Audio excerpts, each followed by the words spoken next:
उपस्थित सर्वांना नमस्कार. सर्वांना शिवजयंतीच्या हार्दिक शुभेच्छा. आज गजानन महाराजांचा प्रगट दिन आहे, त्यानिमित्तही सर्वांना शुभेच्छा. आपली जठारपेठ दरवर्षी हा प्रोग्राम आयोजित करतं. आज थोडंसं ओव्हरलोडिंग म्हणून या कार्यक्रमाचं तसं झाल्यामुळे किंवा ओव्हरलॅपिंग झाल्यामुळे we are little bit late. Still you are occupying your seats and मुझे लगता है कि मैं आपका ये इंतज़ार या ये आपका समय बिल्कुल बर्बाद नहीं होने दूंगा. I am sure that you will enjoy the lecture lot. हे मी ज्या कॉन्फिडन्सनी सांगतो आहे तो कॉन्फिडन्स माझ्या बोलण्याचा किंवा मी कसं बोलतो याचा नाही आहे. कदाचित तो कॉन्फिडन्स मला असं वाटतं की मी टॉपिक जो घेतला आहे संभवामी युगे युगे याचा आहे. हजार वर्षांपूर्वी की म्हणजे हजारो वर्षांपूर्वी या भारतभूमीवर महाभारत घडून गेलं आणि महाभारत घडलं की नाही याचे ऐतिहासिक पुरावे काय हा थोडासा वेगळा आणि वादाचा विषय. महाभारत घडलं की नाही, रामायण झालं की नाही त्याचे ऐतिहासिक पुरावे म्हणजे आर्किटेक्चरल किंवा न्यूमिझमॅटिक किंवा लिटररी असं काही उपलब्ध आहे की नाही हा वेगळा प्रश्न आहे. पण भारतातल्या लोकांच्या मनात किंवा त्यांच्या श्रद्धेमध्ये रामायण किंवा महाभारत जे जाऊन बसलं आहे त्याला तेवढीच हजार वर्ष झाली, तेवढीच अजून तेवढीच हजार वर्ष झाली तरीही मला असं वाटतं की त्यांच्या श्रद्धेमधून या दोन गोष्टी पुसल्या जाणार नाही आहेत. दुसरी गोष्ट अशी की मला प्रामाणिकपणे असं वाटतं की या भारतात तेव्हा कधीतरी महाभारत झालं आणि मला प्रामाणिकपणे असं वाटतं की आजही आजच्या भारतात महाभारत सोडून दुसरं काही घडत नाही आहे. महाभारतातली ती सगळी पात्र ज्या सगळ्या पात्रांचा तुम्हाला खरं म्हणजे परिचय as the time changes the dimensions do change. समय बदलता है उसके अनुसार परिमाण बदलते जाते हैं, परिमाण बदलने चाहिए. All subjects under one roof हे आजचं कोड सेंटेन्स आहे कोचिंग क्लासेसच्या बाबतीत. मला असं वाटतं त्याच्यात नवीन काहीच नाही आहे. द्रोणाचार्य आणि Kripacharya in Mahabharata they refer to this sentence again, all subjects under one roof. भावनांचा कल्लोळ आणि सेंटिमेंटल ब्लोज, भयंकर भावनिक कल्लोळ, भयंकर भावनिक सप्रेशन, काय वाटतंय नक्की ते व्यक्त न करू शकणं हे तुमच्याही मनाची स्थिती असू शकेल. ती रिप्रेझेंट करणं हा आपण महाभारतातलं एक पात्र. मी कधीही खोटं बोलणार नाही. मी माझ्याविषयी हे वाक्य म्हणत नाही आहे. असं जो म्हणून गेला तो युधिष्ठिर, जो रामायणातल्या रामाचा प्रतिबिंब किंवा प्रतिमान मानला जातो, तो युधिष्ठिर किंवा धर्मराज. पॉवरफुल इनोसन्स असं ज्याचं मी वर्णन करीन. एकीकडे तेवढाच इनोसंट आहे किंवा साधा बोळा आहे, एकीकडे तेवढाच पॉवरफुल आहे. So may be powerful innocence याचा सिम्बॉल म्हणजे भीम. राजनिष्ठा इतकी प्रचंड की स्वतःकरता राज्य घेतलं नाही आणि राजनिष्ठेपायी ज्या ज्या प्रतिज्ञा केल्या, अंबा, अंबिका आणि अंबालिका या 3 राजकन्यांचं अपहरण केलं, त्यातल्या 2 राजकन्यांचं त्याच्या स्वतःच्या वडिलांची लग्न लावून दिलं, अशा विचित्र गोष्टी महाभारतात घडलेल्या आहेत. या भारतातही कुठेतरी कदाचित घडत असतील. आणि त्यांनी शंका अशी प्रदर्शित केली की तू ऑलरेडी त्यांचा पुत्र आहेस तर राजगादी तर तुलाच मिळेल कारण तू मोठा आहे. म्हणून प्रतिज्ञा करून बसला की बा मी या आयुष्यात चुकूनही राज्य स्वीकारणार नाही आणि राजनिष्ठा किंवा राजगादीवरची निष्ठा हेच माझ्या आयुष्याचं पूर्ण द्योतक असेल. ही अफाट प्रतिज्ञा करणारा आणि ती फॉलो करणारा शेवटपर्यंत भीष्म पितामह. मला कॅरेक्टर स्केच करताना बाहुबली आठवला. कटप्पाने बाहुबली को क्यों मारा हा जेवढा गंभीर प्रश्न, कटप्पा असं का वागला हा जेवढा गंभीर प्रश्न, तेवढा भीष्म पितामह इतके सामर्थ्यवान आणि इतके काय काय ग्रेट असूनही नुसती राजनिष्ठा राजनिष्ठा या एका शब्दाभोवती त्यांचं जीवन त्यांनी कसं व्यतीत केलं असेल. So there are so many such examples of Mahabharat and I believe strongly की आजच्या भारतात महाभारताशिवाय वेगळं काही घडत नाही. आपापल्या घरांमध्ये पाहाल तर असं वाटेल की महाभारत घडत आहे. सगळी घरं कौरवांची असतील असं मी म्हणत नाही. काही पांडवांची असतील, पांडवांच्या बाजूला कौरव राहत असतील. संघर्ष कुठेच वेगळा नाही आहे. चुलत भावंडांमधला तो संघर्ष आहे. संघर्षाची कारणही कुठे वेगळी नाही. ती हस्तिनापूर आणि इंद्रप्रस्थ या साम्राज्यासाठी आहे की 3.5 एकर कोरडवाहू जमिनीसाठी आहे, हा प्रश्न वेगळा आहे. पण कारण तेच, भांडणं तशीच. तसेच अधमाधम मानले जाणारे आणि महत्वाकांक्षी असणारे दुर्योधन, तसेच दुर्योधनांना कायम माझ्या शब्दात पिना मारणारे, माझ्या शब्दात म्हणजे आपल्या शब्दात, आपण दर वेळा महाभारताच्या भाषेत थोडी ना बोलू शकू, पिना मारणारे अत्यंत नीच दुःशासन, अत्यंत नीच. शिकार, द्यूत, मद्य आणि स्त्रिया यांच्या व्यतिरिक्त ज्याच्या आयुष्यात कोणतंच ऑब्जेक्टिव्ह नव्हतं. सकाळी उठल्या उठल्या एखादा माणूस बाटली उघडून बसत असेल तर तो दुःशासन आहे असं समजा. अत्यंत नीच. सो मेड बी ये तब भी था, ये आज भी है, और मेरा बिलीफ है कि ये ऐसे ही रहेगा. या सगळ्या पात्रांच्या गदारोळातून अर्जुनही आहे, hero of the so called Mahabharat. थोडंसं उलट करतो वाक्य, so called hero of the Mahabharat, then best actor award. महाभारताचा हिरो कोणी ठरवणं खरं कठीणच आहे, पण अर्जुनामुळे युद्ध जिंकलं गेलं. अर्जुन हाच होता म्हणून पांडव जिंकू शकले. मला असं वाटतं की बा best actor award goes to maybe Arjun, पण I will add my note directors actor. त्याला डायरेक्टर चांगला मिळाला नसता तर त्यांनी इतकी चांगली ॲक्टिंग केली असती का? ॲक्टिंग म्हणजे त्यांनी जे जे केलं ते, हा माझ्या मनातला प्रश्न. सो ये सब तब भी चला, आज भी चल रहा है. यापैकी कृष्ण नक्की कोण? कृष्ण, श्रीकृष्ण, भगवान श्रीकृष्ण, देवकी नंदन, वासुदेव सुत, नंदलाल, यशोदापुत्र, माखनचोर, बालकृष्ण, गोपी कृष्ण, गोपिका कृष्ण, गोवर्धन गिरिधारी. एक एक नाम के पीछे एक एक कहानी है, और एक एक ऐसी कहानी जो शायद कहानी उसकी गूंज आज भी इस भारतवर्ष में भी कहीं ना कहीं चल रही हो. It's very difficult end beyond my expression how I can express about Lord Shri Krishna. One liner नहीं हो सकता है. बाकीच्या सगळ्यांचे वन लाइनर बनवण्याचा मी प्रयत्न केला, नाही होऊ शकत. जसा श्रीकृष्णाचा वन लाइनर नाही होऊ शकत, प्रभू श्रीरामांचंही वन लाइनर नाही होऊ शकत. आणि मग रामायण आणि महाभारत याच त्या दोन बाबी, जगातली सगळ्यात मोठी दोन महाकाव्य, आपल्या संस्कृतीशी निगडीत, आपल्या धार्मिक श्रद्धेशी निगडीत, आपल्या संस्कारांशी निगडीत प्रचंड महत्त्वाच्या गोष्टी. आणि रामायण आणि महाभारत, राम आणि कृष्ण हे दोन्ही विष्णूचेच अवतार, पण अवतार वेगवेगळ्या युगात झालेले, त्याच्यामुळे त्यांच्या कॅरेक्टरिस्टिक्स किती वेगळ्या आहेत बघा. राम सत्यवचनी, सत्यवादी, एकपत्नी व्रत, वडिलांनी दिलेल्या वचनाखातर वनवास भोगण्याची तयारी असलेला, राजत्याग केलेला. कृष्ण त्या मनाने आदर्शवादी नाही, व्यवहारवादी आहे. Little practical, not only academic, not only ethical. I am saying not only academic, not only ethical, not only made up of virtues.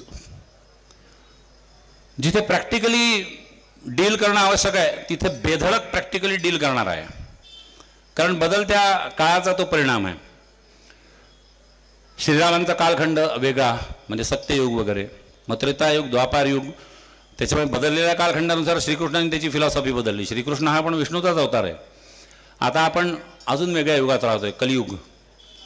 आणि हे 7वे आणि 8वे अवतार, 9वा नॅचरली भगवान बुद्ध किंवा तथागत बुद्ध, 10वा कल्किन अजून यायचा आहे, अजून यायचा आहे. म्हणून संभवामी युगे युगे. यदा यदा ही धर्मस्य ग्लानिर्भवती भारत. मी नवीन काही सांगत नाही हे तुम्हाला, हे आपापल्या ड्रॉइंग हॉलमध्ये असणारं मोस्ट पॉप्युलर पोस्टर आहे. महाभारतानंतर, म्हणजे महाभारत या सिरियलनंतर ज्याची पॉप्युलॅरिटी वाढली तेच श्रीकृष्ण रथावर आरूढ झालेले, मागे अर्जुन आहे, आणि त्या टिपिकल 4 ओळी लिहिल्या. यदा यदा ही धर्मस्य ग्लानिर्भवती भारत अभ्युत्थानाम धर्मस्य तदात्मानं सृजाम्यहं परित्राणाय साधूनां विनाशाय च दुष्कृतां धर्मसंस्थापनार्थाय संभवामी युगे युगे. राम हाही विष्णूचाच अवतार, कृष्ण हाही विष्णूचाच अवतार. ही छोटी पोरं जी मला दिसत आहेत, इथपासून कदाचित या अवतारांच्या पाऊलखुणा म्हणतो आपण, तसं नॅचरली आपल्याला आयडेंटिफाय करता येऊ शकतं. राम हा आदर्शवादी आहे. राम मला असं वाटतं की बालपणी म्हणजे एकदम लहान मुलं जी असतात तिथपासून राम आणि कृष्ण यांची तुलना मी करत गेलो तर राम हे असं बालक असेल की जे अत्यंत धीरगंभीर म्हणजे बालक असूनही धीरगंभीर शांत स्वभावाचं, अजिबात त्रास न देणारं, धिंगाणा न घालणारं, इतक्या बालपणी पण जबाबदारीची जाणीव असणारं, झोपेतून जाग आली तर अजिबात आरडाओरडा न करणारं, खेळत राहणारं. थोड्या वेळाने आईचं लक्ष गेलं आणि आईने बघितलं किती शहाणा माझा सोन्या, जागा झाला तरी गडबड नाही, आईला बरोबर कामं करू देतो. हां, असं मूल तुमच्या घरात जन्माला आलं असेल तर मला असं वाटतं की ते रामाचा अवतार आहे. दुसरं जो आहे तो याचा कॉन्ट्रास्ट आहे. ते उठल्या उठल्या ठणठणी 10,000 त्याची वर्दी देणार आहे. माझी दखल घ्या. Where the hell you are busy, मैं जाग गया हूं भाई, उचला मला, लक्ष द्या माझ्याकडे, तुमची कामं महत्वाची नाहीच आहेत, मीच महत्वाचा आहे. आरडाओरडा करल, तंगड्या झाडल, कोणाला तरी घ्यायला लावल. मग आई कामात असेल तर आई दुसऱ्याच्या हातात पार्सल चोपेल, चालणार नाही, दुसऱ्याच्या हातात नाही जाणार. लाता मारेल, पुन्हा धिंगाणा करेल, त्याला थोबाडून काढेल. आई जोपर्यंत घेत नाही तोपर्यंत अजिबात शांत बसणार नाही. असं मूल तुमच्या घरी जन्माला आला असेल तर मला असं वाटतं की तो कृष्णाचा अवतार आहे. आणि हा इतक्या लहानपणापासून सुरू झालेला फरक जो आहे हा पुढे पुढे अजून अजून अजून दृष्टीचर किंवा दृष्टिगत होत जातो. खोटं बोलणं ही कृष्णाची आवड आहे. लहानपणापासून खोटं बोलणं हा परिपाठ आहे. रोज एकदा खोटं बोलल्याशिवाय चैन पडणार नाही असंही त्याचं काहीतरी असेल. महाभारतात तशी काही काही लोक, काही काही नाही सगळेच असे आहेत की महाभारतामध्ये वचन, शाप, उशाप, प्रतिज्ञा आणि शपथ, बापरे, होलसेलमध्ये आहे सगळं. होलसेलमध्ये कोणी उठतं कोणाला तरी वचन देतं, कोणीतरी उठतं कोणाला तरी शपथ घालतं, कोणीतरी उठतं स्वतःच प्रतिज्ञा करतं. भीष्मापासून कर्णापर्यंत कोणाचीही नावं घेऊन बघा, प्रत्येक जण कोणती तरी प्रतिज्ञा, कोणतं तरी वचन, कोणतं तरी शाप. शाप देऊ शकणारे लोक तेव्हा होते. आणि काहीतरी चूक केली म्हणून शाप दिला, आणि मग ज्याला शाप दिला त्याने काहीतरी चुकीचं वर्तन केलं म्हणूनच शाप दिला ना, त्यांनी पश्चाताप व्यक्त केला की नाही नाही, आय एम व्हेरी सॉरी, माझं चुकलं बा, give me some sunshine, give me some rain, असं त्यांनी म्हटलं तर लगेच शापाच्या ऐवजी उशाप देणारे लोक होते. Second chance in the life मिलना चाहिए की नाही मिलना चाहिए, इतकं जुनं उत्तर आहे, इतकं जुनं उत्तर आहे. महाभारताने हा सेकंड चान्स ऑफ लाईफ सुद्धा सगळ्यांना दिलेला आहे. प्रतिज्ञा लोक करतात, श्रीकृष्ण स्वतः खोटं बोलण्यात पटाईत.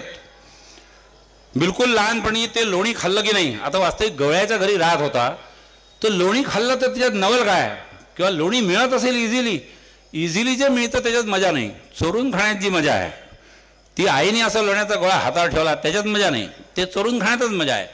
ते चोरून खाण्यात एक मजा आहे, त्याच्यानंतर मी खाल्लं कसं नाही हे सांगण्यात दुसरी मजा आहे. आणि ते सांगताना आपलं पूर्ण नॅरेशन जे आहे ते इतकं कन्व्हिन्सिंग असलं पाहिजे की शेवटी यशोदा हात टेकेल की बा तू नाही खाल्लं मीच खाल्लं, ओके. त्याच्यानंतर मग शांतपणे थवाड पसरून नाही नाही मीच खाल्लं हे सांगण्याचा काय प्रामाणिकपणा म्हणू त्याला का काय. यशोदा किती हरले असेल की हरले मी, याला काय करायचं या कार्ट्याचं, काय करायचं या कार्ट्यांचं, असे प्रश्न ज्या आयांना त्यांच्या मुलांविषयी पडतात त्यांनी हे लक्षात ठेवा की हीच कार्टी पुढे श्रीकृष्ण किंवा तत्सदृश्य होतात. आणि आपण जेवढे जेवढे समोर चाललोय सत्ययुगापासून त्रेतायुग, द्वापार युग, कलियुग, तेवढी तेवढी कार्टी अजून अशी निघणार आहेत. कारण सगळंच बदलतंय, काळ बदलतोय तसं नॅचरली सगळंच बदलणार आहे. जास्त मस्तीखोर आहे म्हणून ती मोठी रवी असायची तेव्हा त्याचा मागे खांब असायचा लाकडाचा, त्याला वरती आधार नाही नुसता खांब, त्या खांबाला त्याला बांधून ठेवलं की इतका आगाऊपणा चालू आहे याचा काय करायचं. ते खांब धरून पळून गेलं आणि होतं केवढं एवढंच टेपाळणार. ते खांब ती रवी त्याला बांधलं, त्याला ते ताकद लावून लावून ते ओढलं त्यांनी, ते सगळं बपकन पडलं. म्हणजे यशोदा वापस आल्यानंतर की बाबा माझं चुकलं, याच्यानंतर बांधणार नाही तुला. हे कॅरेक्टरिस्टिक फीचर जे आहे कृष्ण, आणि हा शेवटपर्यंत असाच आहे. किती किती मोठी मोठी कामं केली. रामायणात जे जे झालं तेच ऑलमोस्ट ऑल कृष्णाच्याही बाबतीत झालं किंवा महाभारतातही झालं. पण मला असं वाटतं की राम हे कॅरेक्टर असं की जास्त जबाबदारीने, आणि ते काम आहे very much focused on the goal वगैरे या टाईपचं कॅरेक्टर आहे, धीर गंभीर वगैरे वगैरे. कृष्णाने तेवढीच तशीच कामं केली, पण त्याला त्या कामाचं प्रेशर आहे, मेंटल प्रेशर आहे किंवा स्ट्रेस आहे, असं महाभारत वाचताना कुठे जाणवत नाही. हा क्या है, ऐसा हुआ, हाँ ठीक है हो जाएगा, या टाईपचं कॅरेक्टर आहे.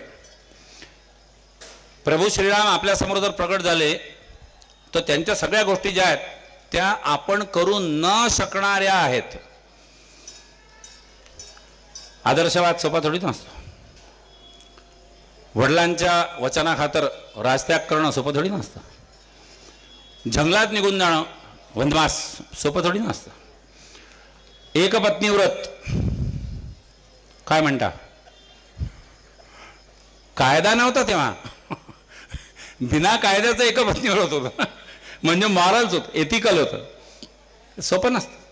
त्याच्यामुळे राम समोर जर प्रकट झाले तर घालीनं लोटांगण वंदीनं शरण, याच्याशिवाय दुसरं काहीच नाही करू शकतो आपण, किंवा अरे बापरे नाही, एकदम शरणागत.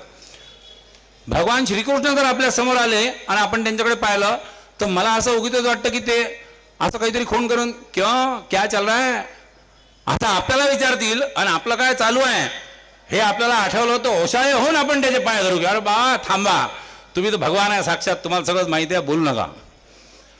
हा राम आणि कृष्ण यांच्यामधला फरक आहे. हा श्रीकृष्ण मोठा झाला, ते माखनचोर वगैरे जे आहे ते मागे पडलं.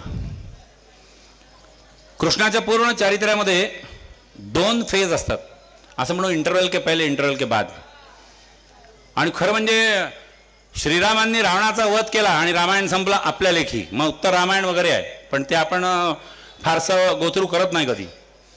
रावण मेला, व्हिलन मेला, द एंड ना, कुठेही पौराणिक कहाण्यांमध्ये किंवा आपल्या पिक्चर्समध्ये, टिपिकल मूवीजमध्ये, की रावणी जब मर गया तो कहाणी खतम हो गया ना. आणि ते सुखाने नांदू लागले, पुष्पक विमान आलं ॲज युज्युअल, अयोध्येत राम परत आले, राम सीता लक्ष्मण सगळेच, आणि ते राहायला लागले. असं कृष्णाच्या बाबतीत कृष्णाने कंसाचा वध केला, इथे इंटरवल होतो. कारण ज्या गोष्टींकरता आपण श्रीकृष्णाला ओळखतो ते महाभारत अजून सुरू नाही झालं.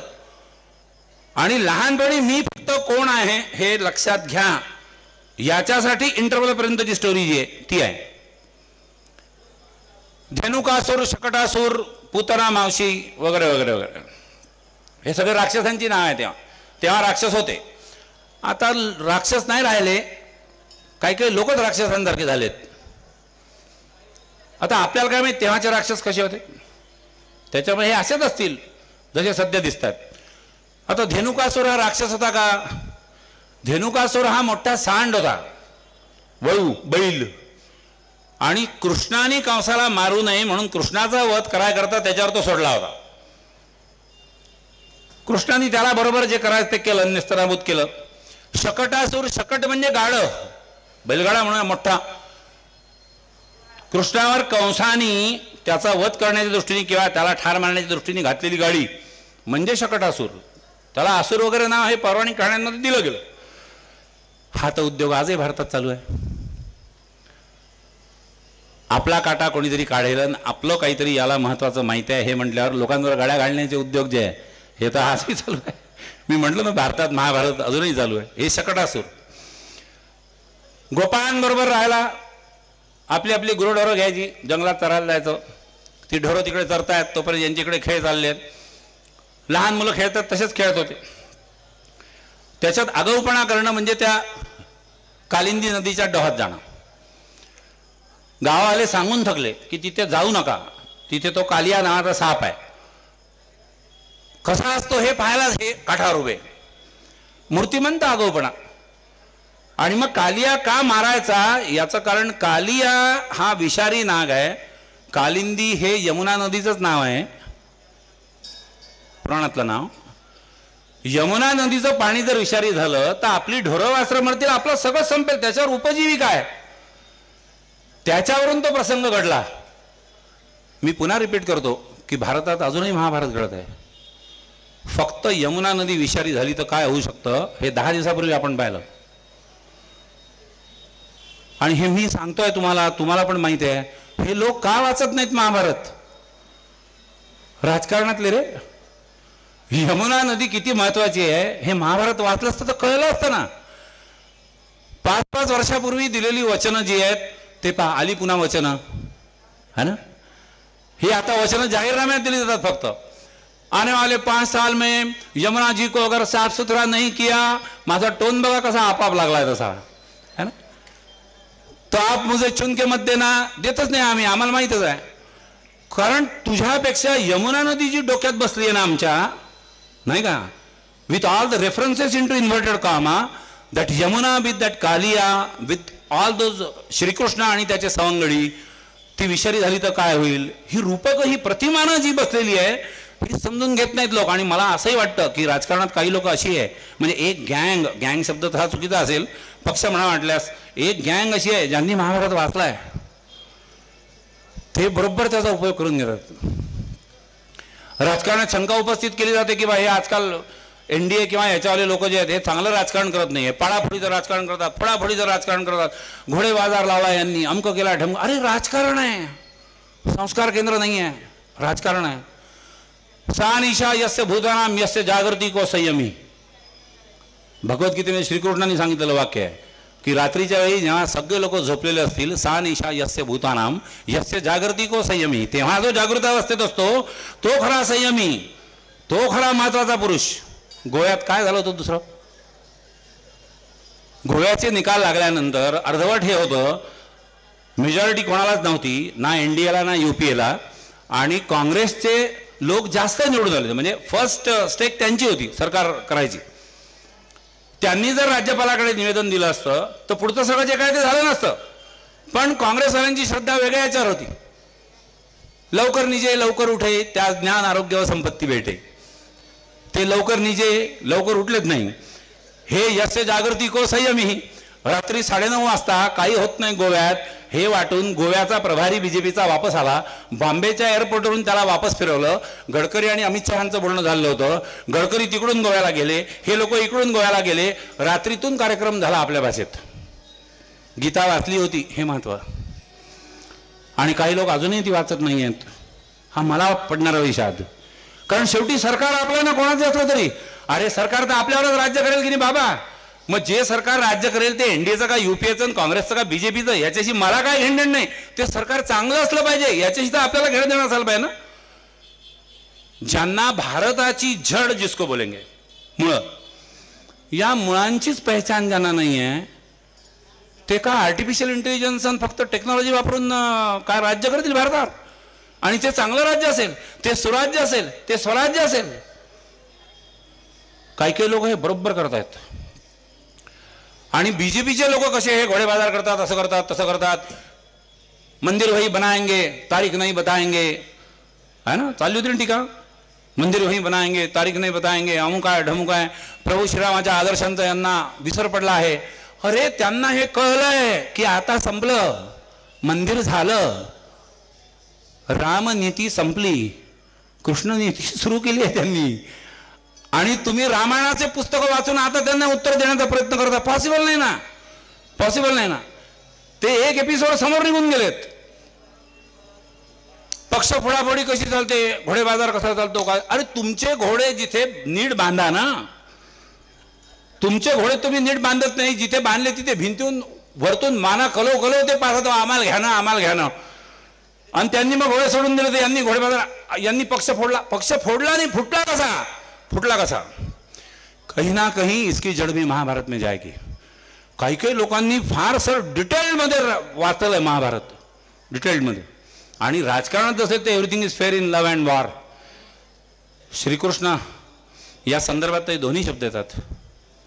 नाही, everything is fair in love and war. जंग भी आएगी, प्यार की बातें भी होगी, everything is fair in love and war. निखळ प्रेमाचा नमुना किंवा प्रतिमान म्हणजे कृष्ण. फक्त प्रेम, फक्त शब्द सुद्धा वापरायला नको असं प्रेम. ते म्हणाल सर याच्यात नवीन काय सांगू राहिले, प्यार तो हमने भी किया है. प्यार तुमने किया तो प्यार मैंने भी किया ना, मेरे को को बाजू में रख रहे. पण मी काय म्हणतोय की निखळ निखळ प्रेम, शुद्ध प्रेम, फक्त प्रेम, हे मॉडेल जे हे कृष्णाचं आहे. आणि हे समजायला वेळ लागतो. आपल्या प्रेमाला कोणतं तरी विशेषण लावावं लागतं, आपल्या भक्तीला सुद्धा कोणतं तरी विशेषण लावावं लागतं.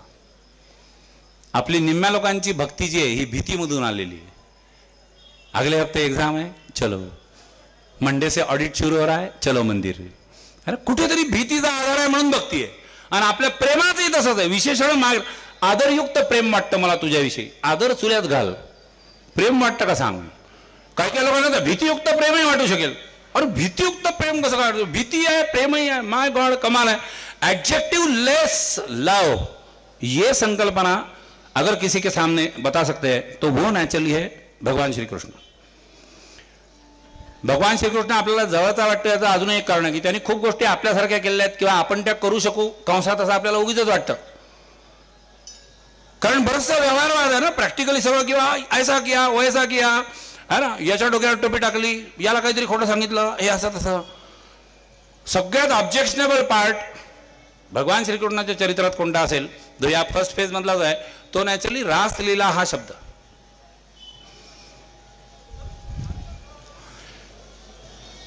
प्रभू श्रीराम एक पत्नी व्रत वाले, श्रीकृष्णाला तरीही वरी तो सहस्त्र 16 आहे।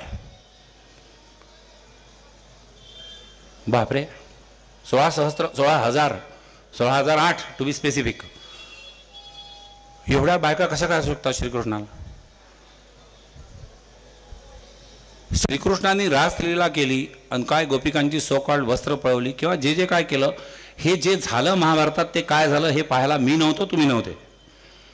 ते वाचल्यानंतर ते काय झालं असेल हे इमॅजिन करायला आपण मोकळे आहोत। आणि मोस्ट ऑफ द टाइम्स आपल्याला सवलत मिळावी, थोडीशी कुठेतरी मोकळीक मिळावी की उसमें क्या है, तेव्हाही तो असं, यू आर सॅडली मिस्टेकन। रासलीला या शब्दाच्या माध्यमातून भगवान श्रीकृष्णाला, जो आपली देवता स्वरूप आहे किंवा देवता आहे, त्या देवतेला हे लांछनास्पद विधान करण्याचं पाप जे आहे ते भारतातल्या कोणत्याही अधर्मी आणि निधर्मी लोकांच्या माथी मारता येत नाही।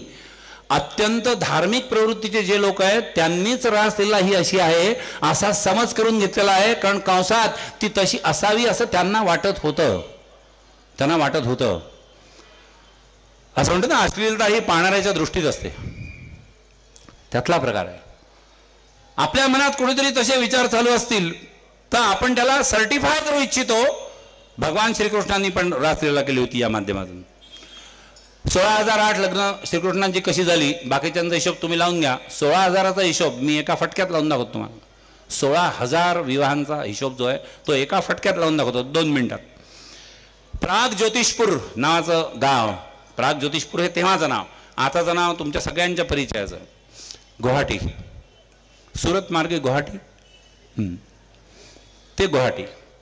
तिथला नरकासूर नावाचा राजा, त्यांनी या 16,000 राजकन्या वेगवेगळ्या देशांच्या ज्या आहेत त्यांचं हरण किंवा अपहरण करून त्यांना तिथे बंदिवासात ठेवलेलं। आणि हे श्रीकृष्णाला कळल्यानंतर द्वारकेपासून प्राग ज्योतिषपूर पर्यंत, सुरत टू गुवाहाटी पहिल्यांदा नाही गेलेत लोक, इंटेन्शन वेगवेगळे होते, पश्चिम टू पूर्वचा बॉस है ना। द्वारकेपासून नरकासूर म्हणजे कुठे, गुवाहाटी आसाम, तिथे स्वारी करून नरकासुराचा वध करून किंवा त्याला पराभूत करून त्या 16,000 राजकन्यांना श्रीकृष्णांनी सोडवलं। आणि इतके दिवस त्या तिकडे राहिलेल्या, तर त्यांचं चारित्र्य नक्की कसं हे शंका काढणारे रामायणातही होते, येस ना, हे महाभारतातही होते। आणि रामायण महाभारत नंतर इतक्या वर्षांनी आपण झालो तरी अजूनही भारतातही आहे। शेम। असं काही कोणाच्या बाबतीत झालं तर त्या मुलीला घराच्या बाहेर निघणं कठीण होईल, नाक्या नाक्यावर तिच्यावर कॉमेंट करायला है ना, काही टाळकी आणि काही टोळकी जी आहे ती उपस्थित असतील, तिला जगणं कठीण होईल। आणि तेव्हाच्या परिभाषेत आई वडील जन्मदाते स्वतः हे तरी तिला साथ देतील की नाही ही जर शंका असेल तर या सगळ्यांचा निपटारा एका फटक्यात असा केला जाऊ शकतो की त्या 16,000 राजकन्याशी श्रीकृष्णांनी सिंबॉलिक विवाह केला। आणि काय मजा आहे कोणाची की त्या श्रीकृष्णांच्या पत्नी म्हटल्यानंतर त्यांच्याकडे वाकड्या नजरेने पाहिन। 16,000 सहस्त्र 16 जे आहे त्याच्या मागचं रहस्य आहे रासलीला। हा इमॅजिन लॉजिकली करून बघा, गोकुळात कृष्ण राहतो आहे आणि तिथे हे सगळं चाललं आहे, तुम्हाला असं वाटत नाही की त्या गोपिका ज्या आहेत त्यांना त्यांची घरदारं नाही आहेत, त्यांना त्यांचे आईवडील नाही आहे, त्यांना त्यांचे भाऊ बहिणी नाही आहे, त्यांना त्यांचे पती नाही आहेत, त्यांना त्यांचे पुत्र नाही आहेत, कि सगळे लोग सामुदायिक दुर्लक्ष करत होते या प्रकारांकडे? Is that possible? नो. ये हमारे मन में जो अंदर चल रहा है कहीं, we want to take the benefit of the doubt for our sales. आणि याच्याकरता श्रीकृष्णासारखा आधार जर मिळाला तर नथिंग बेटर दॅन दॅट. आप करे तो रास दिला, हम करे तो कॅरेक्टर ढीला. पंच इज गुड, पंच इज गुड. परवा एका राजकारण्याने हा लाईव्ह टीव्हीच्या प्रोग्राम मध्ये हे वाक्य वापरलं आहे, तुमने क्या किया ऐसा की तुम बोल रहे हो कॅरेक्टर ढीला? तुम्ही जे केलं म्हणून तुमचं कॅरेक्टर ढिलं असं आम्ही म्हणतोय किंवा लोक म्हणतायत, ते नाही केलेलं कृष्णाने. फर्स्ट कन्फर्म व्हॉट रासलीला वाज, वो पहिले सोचो तो. हे यमकाला यमक जुळवायचं म्हणून ठीक आहे, that's a nice punch, but half truth half not. हम करे तो कॅरेक्टर ढिला ट्रूथ, वो करे तो रासलीला म्हणजे काय? म्हणजे काय? 3 वर्षाच्या पोराला बोलून जर विचारतात प्लॅटॉनिक लव्ह म्हणजे काय, आजकाल कॉन्व्हेंट गोईंग पोरं असतात, त्याच्यामध्ये त्यांचं इंग्लिश चांगलं असतं, त्याला ॲटलिस्ट लव तर कळतं. अरे सोशल मीडियाचा एवढा तर उपयोग होईल पोरांना, है ना. प्लॅटॉनिक लव म्हणजे काय, तर तो एवढं तरी सांगू शकेल की that was a type of love, that is a type of love, काहीतरी love, that is a type of love. आपण रासलीलेविषयी तेवढंच सांगू शकतो की कोणत्या तरी एका प्रकारची लीला, नक्की कशी याचे डिटेल गोळा करायला थोडे कष्ट घ्यायला लागणार.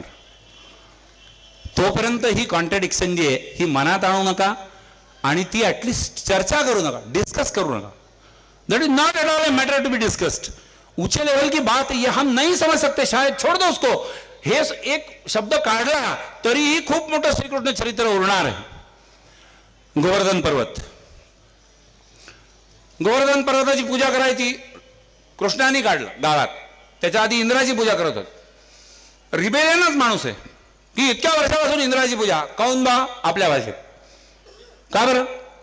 गोवर्धन पर्वताची पूजा, गोवर्धन पर्वत आहे म्हणून ती झाडी आहे, म्हणून ते गवत आहे, म्हणून पाऊस पडतो, म्हणून आपल्या गुराढोरांना जे आहे हे गवत मिळतं, म्हणून काय पाणी वाहतं यमुना नदी वगैरे वगैरे वगैरे. Govardhan is more important for us than Indra. Lord Indra किसने देखा नाही का, इंद्र पूजा बंद, गोवर्धन पूजा चालू. मग गोवर्धन पूजा चालू तर तिकडे असं म्हणतात पौराणिक गोष्टी की बा इंद्र कोपला, त्यांनी भयान पाऊस पाडला, मग ते पाऊस इतका आला की आता प्रलय होईल, काय होईल, मग ते गोवर्धन उचलायचं आहे. काही काही लोक खूप लॉजिकली विचार करतात ना, तार्किक दृष्ट्या. Is that possible? You know, पर्वतचा पर्वत कसा उचलणार? आता का मी होतो तिथे, कसा उचलणार पाहायला? मी लॉजिकली पण विचार करू शकतो आणि मी एक्सप्रेशनिस्ट अँगलनी पण विचार करू शकतो. गोवर्धन पर्वत उचलला, ते त्यांनी सांगितलं त्या बाळगोपाळांना, त्याचे जे गुराखी लोक होते सगळे, गोपाळ की लावा तुमच्या काठ्या, लावल्या काठ्या, सगळे काठ्या लावून आले तरी पर्वत उचलले जाणार आला. मग भगवान श्रीकृष्ण गेले, ते तर बोलून चालू अवतारच होते, एक करंगळी लावली आणि गोवर्धन पर्वतवरती. एका करंगळीने गोवर्धन पर्वतवरती. काही काही तुमच्यापैकी असतील सायन्स अँड टेक्नॉलॉजीवाले, रॅशनलिझमवाले, गुड, चांगली गोष्ट आहे, ते महत्त्वाचंच आहे, इक्वली महत्त्वाचं. लावा की रॅशनलिझम थोडं. भगवान श्रीकृष्णाने अशी करंगळी लावली, आत्तापर्यंत नव्हता उचलला जात, त्यांनी करंगळी लावल्यानंतर लगेच गेला गोवर्धनवरती, गोवर्धन गिरीधारी झालं, एक नाव अजून मिळालं, गोवर्धन गिरीधारी. असं शक्य आहे? असं त्यांनी करंगळी लावली म्हणून ते उचलला गेला गोवर्धन पर्वत वगैरे. उलट झालं असतं तर पहिले श्रीकृष्णाने करंगळी लावली असती तर, आणि त्या गोपालांनी काठ्या लावल्याच नसत्या तर, लॉजिकली करायचा विचार आपण, नसता उचलला गेला कदाचित. That is a symbolic story, प्रतिकात्मक कहाणी आहे आणि वंडरफुल मेसेज आहे, वंडरफुल लेसन आहे. आता पाऊस पडेल तर प्रलय येईल आणि आपण ओले होऊन वाहून जाऊन हेन तेन संकट कोणतं तरी आलं तर त्याला तोंड कसं द्यायचं याच्याकरता ऑर्गनायझेशनल ॲबिलिटी ज्याच्यामध्ये आहे, तो शून्य असणाऱ्या माणसांना, म्हणजे जे स्वतःला शून्य मानतायत, आपलं काय बा, आपण तर गरीब, आपण काय करू शकतो इंद्रासमोर वगैरे, असे जे लोक आहेत त्यांना गोळा करून त्यांना गोवर्धनासारखा पर्वतवरती उचलण्याचं कारनामा जो आहे हा त्यांच्याकडून करून घेऊ शकतो. शेवटचा लास्ट एफर्ट त्याचा, त्यांनी करंगळी लावल्यामुळे फक्त गोवर्धन पर्वत उचलला गेला असेल का? उत्तर नाही. राम शेवाळकरांनी त्यांच्या व्याख्यानामध्ये एक सुंदर उदाहरण दिलं, ते सांगतो. ते म्हणले की बा 2 शून्य एकत्र आली तर काय होतं? काही होत नाही, शून्यच असतं. आणि 5 शून्य एकत्र आली तर काय होतं? काहीच होत नाही, शून्यच असतं. पण या 2 शून्यांच्या मागे जर 1चा आकडा लागला तर ती 2 शून्य आणि 1 याला 100चं मूल्य प्राप्त होतं. श्रीकृष्ण हा शून्यांच्या मागे लागणारा तो 1 आहे. बाकीचे गोपाळ जे आहे शून्य, त्याच्या मागे कृष्णाचा एफर्ट जेव्हा लागला तेव्हा तो 1 जर लागला तर ती व्हॅल्यू जी आहे ती काहीतरी 100,000 लाख और करोड ही नॅचरली झाली असेल. तो 1 जो आहे तो महत्वाचा होता, अदरवाईज नुसत्या शून्यांना काही किंमत नव्हती. हा 1 इतका महत्वाचा असतो तरी सध्याच्या भारतात राजकारणात लोक विचारत राहतात, 1 अकेला देवेंद्र क्या करेगा, 1 अकेला नरेंद्र क्या करेगा. कसं आहे आणि ये 1 अकेला क्या करेगा, तो ये इसका आंसर है कि 5 झिरो को 1 लाखाची व्हॅल्यू जो प्राप्त करून देतो असा तो 1 आहे. 7 शून्यांना 1 करोडची व्हॅल्यू जो प्राप्त करून देतो असा तो 1 आहे. तो 1 तितका महत्वाचा आहे. तो लागतो कुठे त्याच्यावर अवलंबून आहे. आणि हा श्रीकृष्ण, मी माझं उदाहरण देतो तुम्हाला. तुम्ही गवारीच्या शेंगा घ्यायला गेले किंवा बोरं घ्यायला गेले, कृष्णावरच बोलतोय तर अजून प्रॅक्टिकली बोलायला हरकत नाही. तुम्ही बोरं किंवा गवारीच्या शेंगा घ्यायला गेले, त्याला म्हटलं 1 किलो गवारीच्या शेंगा ते, त्याने एका ताकड्यात 1 किलो टाकला, दुसऱ्या ताकड्यात गवारीच्या शेंगा टाकू राहिला. बचकभर शेंगा घेतल्या टाकल्या, पाहिलं नाही जमलं, पुन्हा घेतल्या बचकभर टाकल्या, काही नाही असंच आहे अजून. थोड्याशा घेतल्या टाकल्या, काही नाही. शेवटच्या 4 शेंगा घेतल्या आणि टाकल्या. येस और नो? अब तुम ये बात बोल दो मेरे को की त्या शेवटच्या 4 शेंगा म्हणजे 1 किलो असतं का? नाही ना, नाही ना. फक्त त्या 4 शेंगा टाकल्या असत्या तर 1 किलोचं वजन जे आहे ते असं उचललं गेलं असतं? नाही ना. त्या शेवटच्या 4 शेंगा आहे ज्यांनी त्या 1 किलोला उचललं, त्या शेवटची 4 बोरं किंवा त्या 4 शेंगा, that is the meaning and that is the importance of lord Krishna.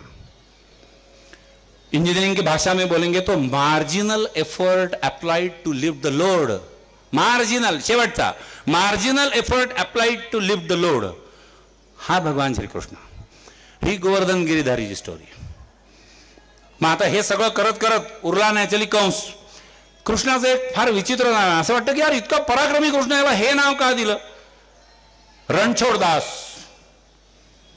जसं खोटं बोलणं हे कृष्णाच्या अंगी मुरलेलं होतं लहानपणापासून, तसं रणछोडदास म्हणजे रणातून जो पळून गेला ना, रणछोडदास रणातून जो पळून गेला. रणातून पळून कसे गेले भगवान श्रीकृष्ण, याची पण वंडरफुल कहाणी आहे.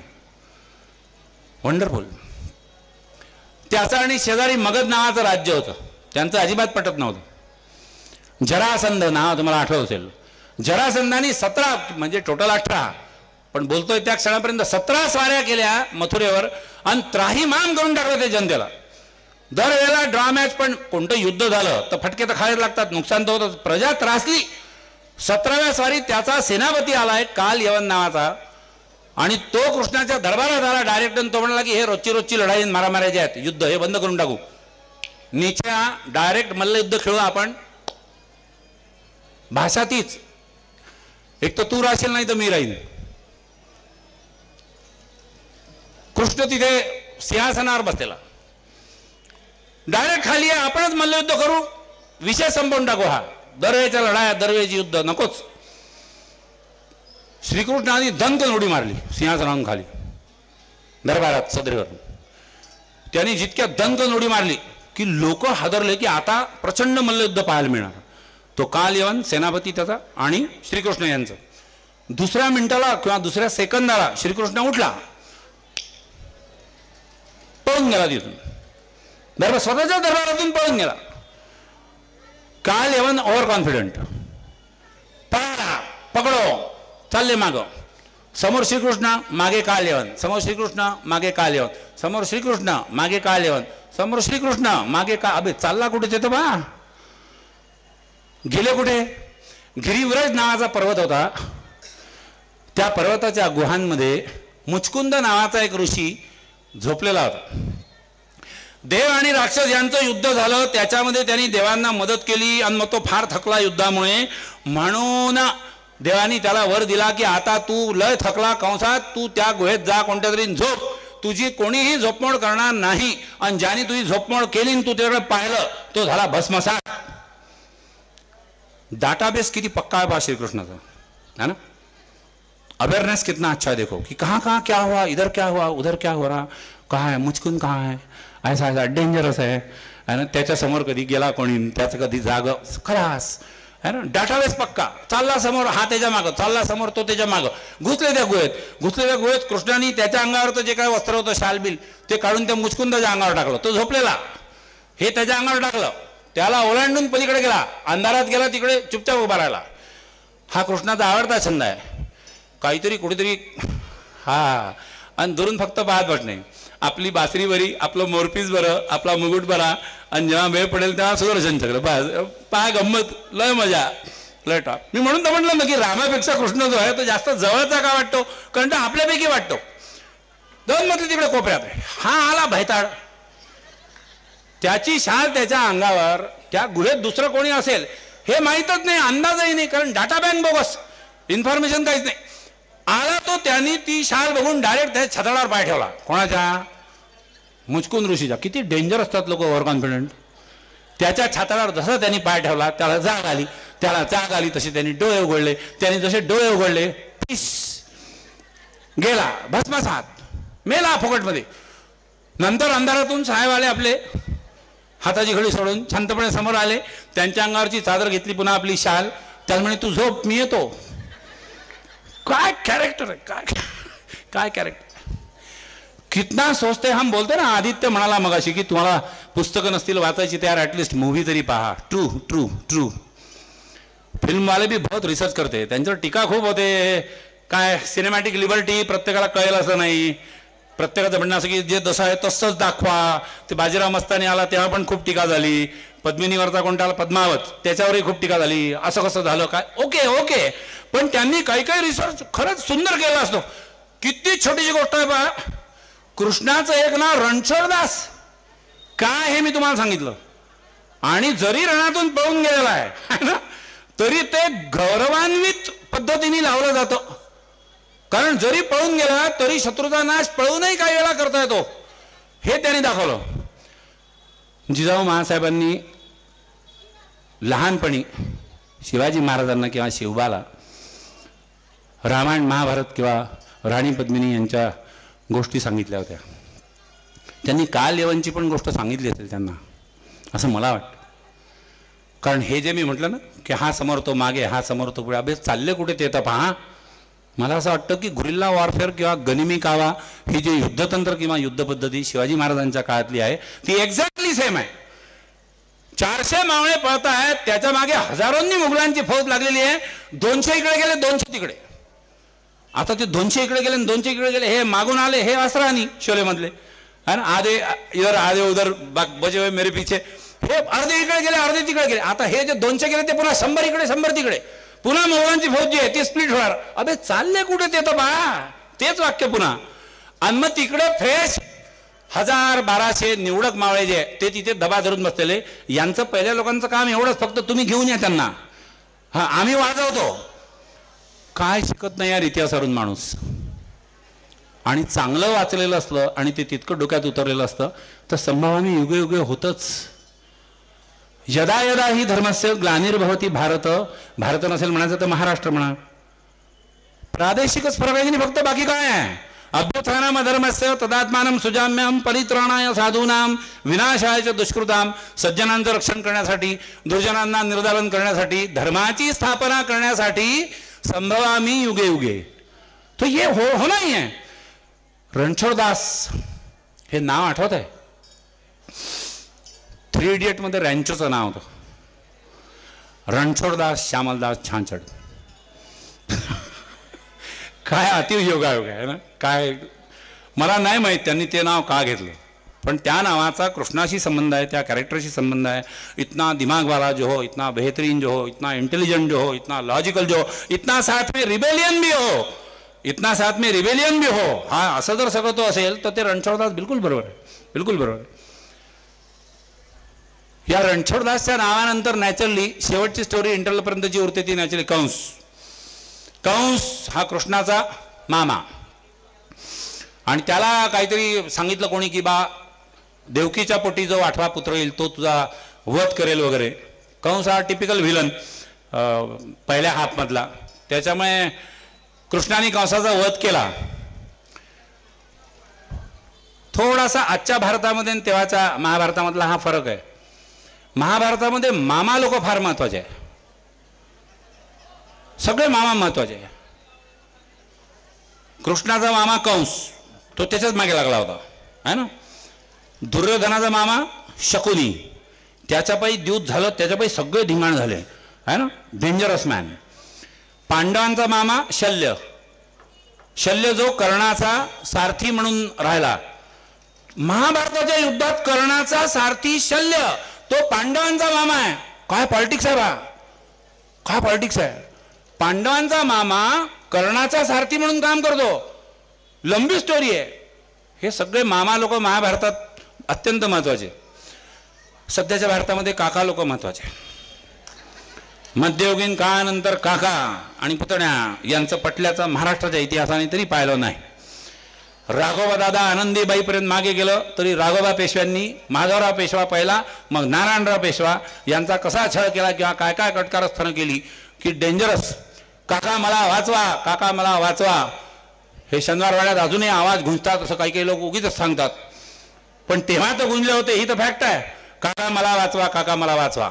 ज्यांनी इतिहास वाचला ते यावरून शिकले. आता लोक काका मला वाचवा असं म्हणत नाहीत, काका मी चाललो असं म्हणतात. बघा बरेच लोक बाहेर पडले, काका मला, काका मी चाललो, काका मी चाललो. कुठेतरी काहीतरी चालू असतं आणि आपली डाटा बँक समृद्ध करण्याकरता what the things are going on. Erich von Daniken यांचं एक वाक्य आहे की तुम्हाला भविष्यात काय घडेल हे बघायचं आहे का, मग तुमच्या इतिहासाकडे जास्त डोळस नजरेने पहा. Because it is a chain of events happening in a cyclic way just after some time. वेळ आणि जागा यांची नावं बदलत जातात, काळ वेळ स्थळ हे बदलत जातं आणि सेम टाईपचे इव्हेंट पुन्हा पुन्हा होत राहतात. जर असं असेल तर इतिहासाचं हे वाचन अत्यंत महत्वाचं आहे. ॲटलिस्ट राजकारण्यांकरता, सगळ्यांकरताच. राजकारण फक्त देशात किंवा राज्यात चाललंय असं थोडी नाही. राजकारण आपल्या घरातही चाललंय, बरोबर की नाही. प्रचंड चाललंय, प्रचंड चाललंय. सगळे कॅरेक्टर आपल्या घरातही आहेतच. कोण कोण कोणाच्या कशा काड्या करेल, कोण कोण कोणाचं कसं गॉसिपिंग हा अत्यंत महत्त्वाचा उद्योग आहे सध्या, नाही का. त्याच्यात परकीय गुंतवणूक होत नाही, फक्त एवढा फरक आहे. आणि जो 24/7/365 भारतात चालू असतो, घरी चालू असतो, ऑफिसमध्ये चालू असतो, सगळीकडे चालू असतो, असा उद्योग कोणता? गॉसिपिंग. महाभारतामध्ये उद्योग पर्व नावाचं एक पर्व आहे. सौक्तिक पर्व, शांती पर्व, उद्योग पर्व, म्हणजे काय म्हणून एक चॅप्टर. ते उद्योग पर्व वेगळं आहे. आपलं उद्योग पर्व हे आहे गॉसिपिंग. आणि या गॉसिपिंग पासून अत्यंत फालतू दर्जाची फन, गंमत काहीतरी, आणि अत्यंत मोठं नुकसान याच्याशिवाय काहीही बाहेर येत नाही. आणि तरीही ते चालू असतं. या गॉसिपिंगमधूनच पॉलिटिक्स केले जातात, एकमेकांवर कुरघोडी करण्याचा प्रयत्न केला जातो. हे तेव्हाही होतं, हे आत्ताही आहे. राजकारणातल्या फिल्डिंगा कशा लावायच्या याचं बेस्ट एक्झाम्पल महाभारत. कारण रामायणाचं ऑर्गनायझेशन वेगळं होतं, महाभारताचं ऑर्गनायझेशन अजून वेगळं आहे. त्या जरासंधाला कंटाळून प्रजा कंटाळली म्हणून कॅपिटल शिफ्टिंगचं डिसिजन घेणारा भगवान श्रीकृष्ण आहे की छोड़ दिया ऊपर का यूपी जान दे नहीं चाहिए वो. रोज हाणामाऱ्या, रोज तमाशे, रोज हा सॉरी करतो, तो काय करतो, जाऊ द्या सोडणं तिकडे. माझ्यात दम असेल तर मी दुसरीकडे तसंच राज्य बसवीन ना. मग म्हणून द्वारकेची स्थापना. द्वारकेचा आर्किटेक्ट नॅचरली कृष्ण. मग द्वारका नगरी वसवली, द्वारकाधीश झाला, सगळे लोक इकडे शिफ्ट झाले, इंटरवल संपला. तोपर्यंत इकडे महाभारतामध्ये सुद्धा इंटरवल झालेला आहे. सगळ्या हाणामाऱ्या आपापसातल्या झाल्या. धृतराष्ट्र, गांधारी, पांडू, कुंती, माद्री, मग तिकडे पांडव, त्यांची नावं घेण्यासारखी आहेत. युधिष्ठिर, भीम, अर्जुन, नकुल, सहदेव. कौरव 101 होते, म्हणजे 100 कौरव, एक त्यांची बहीण दुशिला. दुःशासन, पहिले दुर्योधन, मग दुःशासन. तिसरं नाव कोणालाच नाही सांगता येत. 100 ते 100. तिसरं नाव नाही आठवत. तिसरं आता पाठच करायची नावं परीक्षेत असती, MPSCच्या तर करावंच लागली असती. आणि तशी यांची नावं इतकी डेंजरस आहे. की महाभारताच्या काळात अशी नाव का ठेवत होते. हा, आजकालच्या कॉन्व्हेंटवाल्यांना तरी प्रश्न पडेल. म्हणा बरं, धृष्टद्युम्न, अरे डेंजरसच आहे. प्रद्युम्न, धृष्टद्युम्न, बभ्रुवाहन, काय नाव आहे. ते आनंद खेळकर माझे मित्र आहेत, ते त्यांच्या त्या हास्य सम्राटच्या कार्यक्रमामध्ये एक जोक सांगतात की बा हे तुमच्यासारखे यंग पट्टीच्या कोणीतरी ट्रिपल सीट चालले गाडीवर, मोटरसायकलवर ट्रिपल सीट, धरला चौकावर पोलिसांनी, उतरो नीचे, क्या है बेवकूफी, ट्रिपल सीट चला दिवा लायसन क्या है, आणि बता नाम बता, काढला तीन कागद, नाव सांग म्हणे. हे पोट्ट होता आगो, ते म्हणले ल्या प्रद्युम्न. हवालदारांनी विचार केला, काहीतरी लिहिल्यासारखं केलं, बापाचं नाव दृष्टद्युम्न. जा म्हणे बाबू, ट्रिपल सीट चालवत नको जाऊ याच्यानंतर. महाभारताच्या नावाचा करिश्मा आहे प्रद्युम्न दृष्टद्युम्न. दृष्टद्युम्न म्हणजे पांडवांचा सेनापती. सगळं होऊन गेलेलं आहे, मारामाऱ्या आपसातल्या होऊन गेलेल्या आहे, अर्धराज्य देऊन झालेलं आहे. द्यूत जे आहे ते झालेलं आहे. द्यूतामध्ये पांडव हरलेले आहेत, 12 वर्ष वनवासात गेलेले, 1 वर्ष अज्ञातवासात गेलेले आहे ना. द्रौपदी वस्त्रहरण वगैरे जे आहे ते सगळं झालेलं आहे. वनवासातच गेले म्हटल्यावर झालं ना सगळं. तिकडून परत आले, सेकंड हाफ पार्ट चालू, आणि कृष्णाची तेव्हा इकडे एंट्री आहे. ते तिकडून परत आले आणि त्यांनी दूध पाठवला. आधी दूध खेळले, आता दूध चालू झालं. एक ब्राह्मण जो आहे तो दूध म्हणून पाठवला कौरवांकडे युधिष्ठिराचा निरोप घेऊन की आम्ही 12 वर्ष वनवासात आमचं अर्धराज्य ते तुम्ही द्यूतात, तो जो अत्यंत हरामखोर होता, काही शब्द माझे आहेत, मी महाभारताच्या भाषेत बोलू शकत नाही, अत्यंत हरामखोर जो होता कोण, शकुनी, त्याच्याशी संगनमत करून आमचं राज्य तुम्ही लुबाडलं आणि 12 वर्ष आम्हाला वनवासात पाठवलं, 1 वर्ष अज्ञातवासात गेलं. 13 वर्षांनी मी तिकडून येईन, वनवास आणि हे सगळं केल्यानंतर मी पुन्हा येईन आणि आल्यानंतर माझे अर्धराज्य तुम्हाला परत द्यावेस, असे मी तेव्हाच म्हटले होते. हे तुझ्या लक्षात नाही काय बरे. एका हट्टी मुलाने दुसऱ्या मुलाच्या ढापलेल्या खेळण्याला हट्टीपणाने चिकटून बसावं, तसा दुर्योधन त्या राज्याला चिकटून बसला होता. मी दुर्योधन म्हणतोय, तुम्हाला वेगळं नाव ऐकू आलं का. भारत में महाभारत है बॉस, है ना. आणि ते मुलगा म्हणजे ते मूल आणि त्याचे सवंगडी परत आल्यावर तुला ते राज्य मागणारच, तर तू ते राज्य आम्हास द्यावे. त्या ब्राह्मणाने त्याचा निरोप दिला. लगेच मीटिंग बसली इकडे, सगळे रथी महारथी लोक, सगळे बापरे. भीष्म पितामह आहे, द्रोणाचार्य आहे, कृपाचार्य आहे, वॉकिंग एन्सायक्लोपीडिया विदुर आहे. हां, वॉकिंग एन्सायक्लोपीडिया, मिनी कृष्ण महाभारतातला walking encyclopedia, knowing everything out of wisdom, doing nothing help, हा ना. आम आदमी पार्टीच्या निवडणुका झाल्यानंतर आणि रिझल्ट लागल्यानंतर माझा मूळ राजकीय पक्ष कोणता या भ्रमात जाऊ नका किंवा या फंदात पडू नका, पण अरविंद केजरीवाल हरल्याचं मला कुठेतरी दुःख झालं. हे तुम्हालाही होईल जर तुम्ही 2013चा अरविंद केजरीवाल आठवाल तर. 2013चा, आत्ताचा नाही. कारण 10 वर्षात बरंच पाणी पुलाखालून वाहून गेलं है ना. वैकल्पिक राजनीती घेऊन जो 13 साली अरविंद केजरीवाल आणि त्याचा ग्रुप निघाला होता है ना, तो फार वेगळा होता. तेव्हा असं वाटलं होतं की यार yes, this is need of the time, ये होना चाहिए की राजकारणातून भ्रष्टाचार गेला पाहिजे. साधे माणसं आणि मध्यमवर्गीय लोक जे आहेत हे राजकारणात उतरायला पाहिजे. लोक नोकऱ्या सोडून आणि आपापले धंदे बंद करून आम आदमी पार्टीमध्ये गेले. 2013ची कहाणी ही होती, 15ची पण तीच होती, त्याच्यानंतरही तीच होती. आणि आजपर्यंतच्या 70 किंवा 78 वर्षांच्या भारताच्या इतिहासात एकाही राजकीय पक्षाला इन्क्लुडिंग काँग्रेस 96% मेजॉरिटी जी मिळवता आली नाही, ती फक्त आम आदमी पार्टीला मिळाली होती है ना. हो सकता था शायद कि हम लोग जो आम जनता है, जीरो आहेत ना आपण, zero. We are always just waiting that someone should come and हमारे पीछे लग जाए, तो ये 100, 1000, 1 लाख, 1 करोड बनेगा. 2013चे अरविंद केजरीवाल हे असे मला आठवत आहेत. तेव्हाची आम आदमी पार्टी मला अशी आठवत. आता मी सांगितलं की यमुना, विषारी, फाग, एका भाटेगा, हे खूप पुलाखालून पाणी वाहून गेलं. पण मग वॉकिंग एन्सायक्लोपीडिया आजही आहेत. हे सगळं घडत असताना जेव्हा ती आम आदमी पार्टी हरली, तेव्हा त्यांच्याच पार्टीचे काही वॉकिंग एन्सायक्लोपीडिया हे TV चॅनल्सवर मुलाखती व्यवस्थित देत होते. आणि रिझल्ट लागल्यानंतर तर त्यांनी भयान मुलाखती दिल्या. आपका पराजय क्यों हुआ है ना, कॉमन थंबनेल होतं सोशल मीडियावर तेव्हा, आम आदमी पार्टीवाले का हरले बा. आणि त्याच्यात हे सगळे जे आहेत व्यवस्थित लोक, वॉकिंग एन्सायक्लोपीडिया, हे सगळे शहानिशा करायला लागते. पोस्टमार्टम म्हणतात त्याला, पोस्टमार्टम. मैं बताता हूं ये क्यों हारे. कोणाचा जीव वाचवण्याकरता ऑपरेशन केलं जातं ना, ती पण कापाकापी असते ना, ती जास्त महत्त्वाची असते बॉस. पोस्टमार्टममध्ये कापाकापी असते, फक्त एवढं जाणून घेण्याकरता की का मेला आणि कशाने मेला. वॉकिंग एन्साइक्लोपीडियाज आर दीज पीपल जो कभी उनके साथ थे और आज ये बड़े शिद्दत से बता रहे कि वो क्यों हारे. I am not from politics, I don't know what are the things behind the curtain. क्या क्या हुआ है पर्दे, मुझे नहीं पता. पण मला विदूर आठवत वॉकिंग एन्साइक्लोपीडिया. तिकडून दूत आला, इकडून दूत गेला. संजय, भारत में महाभारत.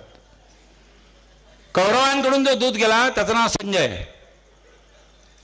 संजय हा जर शिष्टाई करायला जाईल तर धिंगाणा होईल आजच्या जगात. संजय गेला आणि त्यांनी धृतराष्ट्राचा निरोप पांडवांना सांगितला, म्हणजे युधिष्ठिराला सांगितला की महाराजांनी असा निरोप दिला आहे की संपत्ती नश्वर आहे.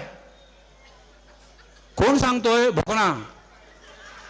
युधिष्ठिर सांगतो. युधिष्ठिर, संपत्ती नश्वर आहे, शरीरही नश्वर आहे, हे सगळे मिळून तू काय बरे करणार आहेस? 13 वर्षे तू वनवासात घातली, आता राज्यकारभाराचा मोह तुझ्या मनात का निर्माण झाला? माय गॉड, गजब आहे किंवा गजब बेइज्जती आहे. और धृतराष्ट्र म्हणतो युधिष्ठिराला की आता कशाला तुला राज्य पाहिजे, तू तसाच वनात राहा. अमरत्वाच्या मार्गामध्ये येणारा हा अडथळा आहे, राज्य आणि विलास उपभोग हा अडथळा आहे. तू आजपर्यंत सात्यकी कृष्ण अशा महान व्यक्तींच्या सहवासात राहिला, त्यांच्याकडून तू काही शिकला नाही काय बरे? हे युधिष्ठिरही ऐकतोय. युधिष्ठिर धर्मराज आहे, भीम धर्मराज नाही आहे. भीम भीम आहे. हे ऐकल्यानंतर भीमाची चर्या कशी झाली असेल है ना, हे तुम्ही इमॅजिन करू शकता की क्या बात कर रहे हो. काहीच नाही लागत भीमाला, काहीच, फक्त गदा उचलली, सत्यानाश समोरचा. भीम त्या पोझिशन मध्ये, पण तिथे युधिष्ठिर आहे यार, त्याचा मोठा भाऊ. आणि मोठ्या भावाला तेव्हा तरी मान देत होते पांडव. तिथे सात्यकी आहे यार, इतका वडीलधारा, इतका आदरणीय. तिथे साक्षात कृष्ण आहे. भीम नुसता जागच्या जागी तडफडा. संजयनी भीमाकडे पाहिलं. त्यांनी त्याला सांगितलं की मी महाराजांच्या भावनांची अजिबात सहमत नाही, मी केवळ भोंगा वाजवण्याचे काम करत आहे. तुमचा निरोप काय? युधिष्ठिर स्पीचलेस. कृष्णच काय ते बोलेल. बोलले कृष्ण जे काय बोलत ते. यांच्याजवळ सगळं आहे, हे कुठे जाऊन बोलू शकतात आणि योग्य त्यावेळी योग्य तेच बोलतात. आणि ते काय बोलतात हे निम्म्या लोकांना समजतच नाही. ते झाल्यावर समजते की असं काय बोलले होते. बोलले कृष्ण. त्यांनी सांगितलं त्यांना की संजया, मला तुझी भूमिका कळते. तू पाहिलायस की युधिष्ठिरांनी 13 वर्ष किती संयम ठेवला. तू पाहिलायस की द्यूत कसं लढलं गेलं. द्यूत हे त्याच्याशी खेळतात ज्याला ते खेळता येतं. तुल्यबळ असतील तरच द्यूत. हा महाभारतामधला नियम होता ना. दुर्योधन गदेनी लढतोय तर त्याच्याशी लढणारा गदेनीच लढेल. येस और नो. हे म्हणजे युद्ध झालं तरी नीती नियम पाळून युद्ध होती ना. तेवढे एथिक्स किंवा मॉरल सामूहिक पातळीवर शिल्लक होते. तुम्ही हे सगळं केलं, आता याला पर्याय नाही, अर्ध राज्य द्या, नाही तर युद्धाला तयार व्हा. हा निरोप तिकडे गेल्यानंतरही दुतादुती चालूच राहिली. एकदा झाली, दोनदा झाली, तीनदा झाली. संजय तिकडे गेला हा निरोप घेऊन.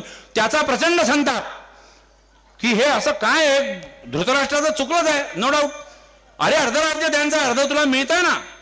तो गेला, धृतराष्ट्राला शिळा मारल्या त्यांनी, प्रचंड शिळा घातल्या. हे नाही शक्य आजच्या भारतामध्ये. दूत म्हणून जो संजय आला तो घरी जाऊन धृतराष्ट्राला शिळा घालेल, कठीण आहे. त्यांनी धृतराष्ट्राला शिळा. धृतराष्ट्र प्रचंड अस्वस्थ, त्याला झोप येईना. महाराज रात्री तो येरधारा घालतोय. शेवटी त्यांनी विदुराला बोलवलं. विदुर तसा त्याचा भाऊ, दासीपुत्र वगैरे सौकाळ संकल्पना, त्याचा भाऊ. आणि मुख्य म्हणजे वॉकिंग एन्सायक्लोपीडिया.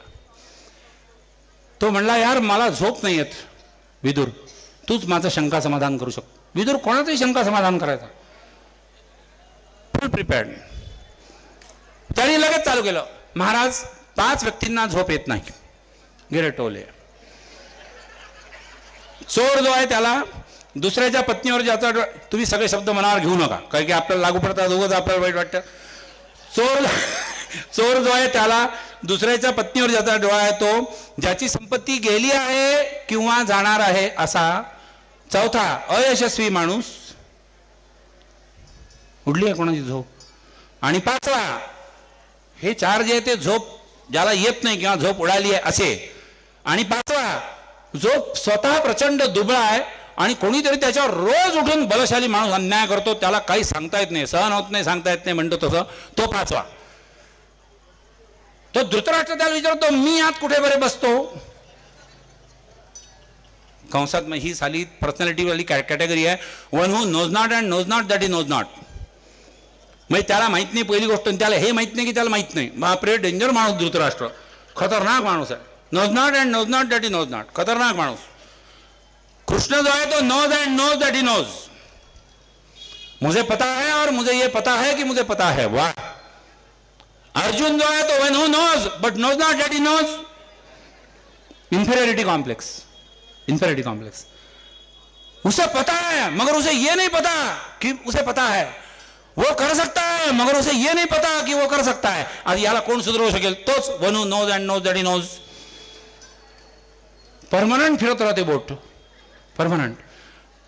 विदुर त्याला सांगतो की तुला कळलं नाही, पांडूला ज्या दिवशी मुलगा झाला त्या दिवशी तू रात्री मला भेटला होता आणि माझ्यासमोर शंका उपस्थित केली तू की गळ्या अर्ध राज्य जाते बहुतेक. पांडूला जेव्हा मुलगा आला म्हणजे युधिष्ठिर, त्या दिवशी तू माझ्याजवळ येऊन टेंबला होता की अर्धराज्य जाते बहुतेक. तुझ्या झोप उडण्याचं कारण ते आहे, कारण ती वेळ आता आलेली आहे, अर्धराज्य जाते. आणि तू काय सांगणार? महाराज तुम्ही मूर्ख आहात. विदुर विदुर विदुर हरलो मी या वाक्याला. दिखा दो मुझे ऐसे विदुर जो धृतराष्ट्र से कहे, महाराज से कहे की महाराज तुम्ही मूर्ख आहात. आजच्या महाराज जे आहेत, महाराज म्हणजे मुख्य, आजचे जे कोणी असतील ते, त्यांना सल्लागारच नाही कोणी. दिला तर कोणी ऐकत नाही ते सल्ला कोणाचा. आणि असा सल्ला, महाराज तुम्ही मूर्ख आहात. धृतराष्ट्र पण काय डेंजर होता, काय ग्रेट. महाभारताचा काळ यार, भारताचा नाही आहे. तो म्हणतो मतप्रिय बंधो, मतप्रिय बंधो, मला शहाणा माणूस आणि मूर्ख माणूस यातील फरक सांगशील काय बरे. अरे बाप रे, मी पुन्हा हरलो. काय खतरनाक लोक होते बापरे. तो म्हणतोय तू मूर्ख आहे, हा म्हणतो मतप्रिय बंधो सांग बरं मला शहाणा माणूस आणि मूर्ख माणूस यात काय फरक असतो बरे.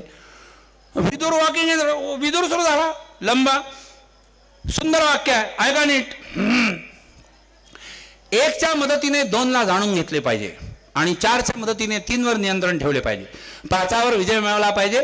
6 गोष्टी शिकण्याचा प्रयत्न केला पाहिजे आणि 7 गोष्टींपासून परावृत्त केले पाहिजे स्वतःला किंवा दूर राहिले पाहिजे. खतरनाक आहे. आता असं वाक्य सांगितल्यानंतर म्हणजे काय सांगा साहेब, मग कंसात तुम्हीच बोला, आम्ही बोलतच नाही. आता आज तसंही बोलायचं चान्स माझाच आहे, तुम्हाला काय चान्स आहे. मग 1च्या मदतीने 2ला जाणून घ्या, 4च्या मदतीने 3वर नियंत्रण ठेवा. अचाट कार्यक्रम आहे. 1 म्हणजे बुद्धी, बुद्धीच्या मदतीने 2ला जाणून घ्या. 2 म्हणजे योग्य आणि अयोग्य. बुद्धीच्या मदतीने काय योग्य आणि काय योग्य याला जाणून घ्या. 4च्या मदतीने 3वर नियंत्रण ठेवा. 4 म्हणजे साम दाम दंड भेद. ऐकलंय ना शब्द हे? कोणाच्या तोंडून ऐकलंय? हो की नाही?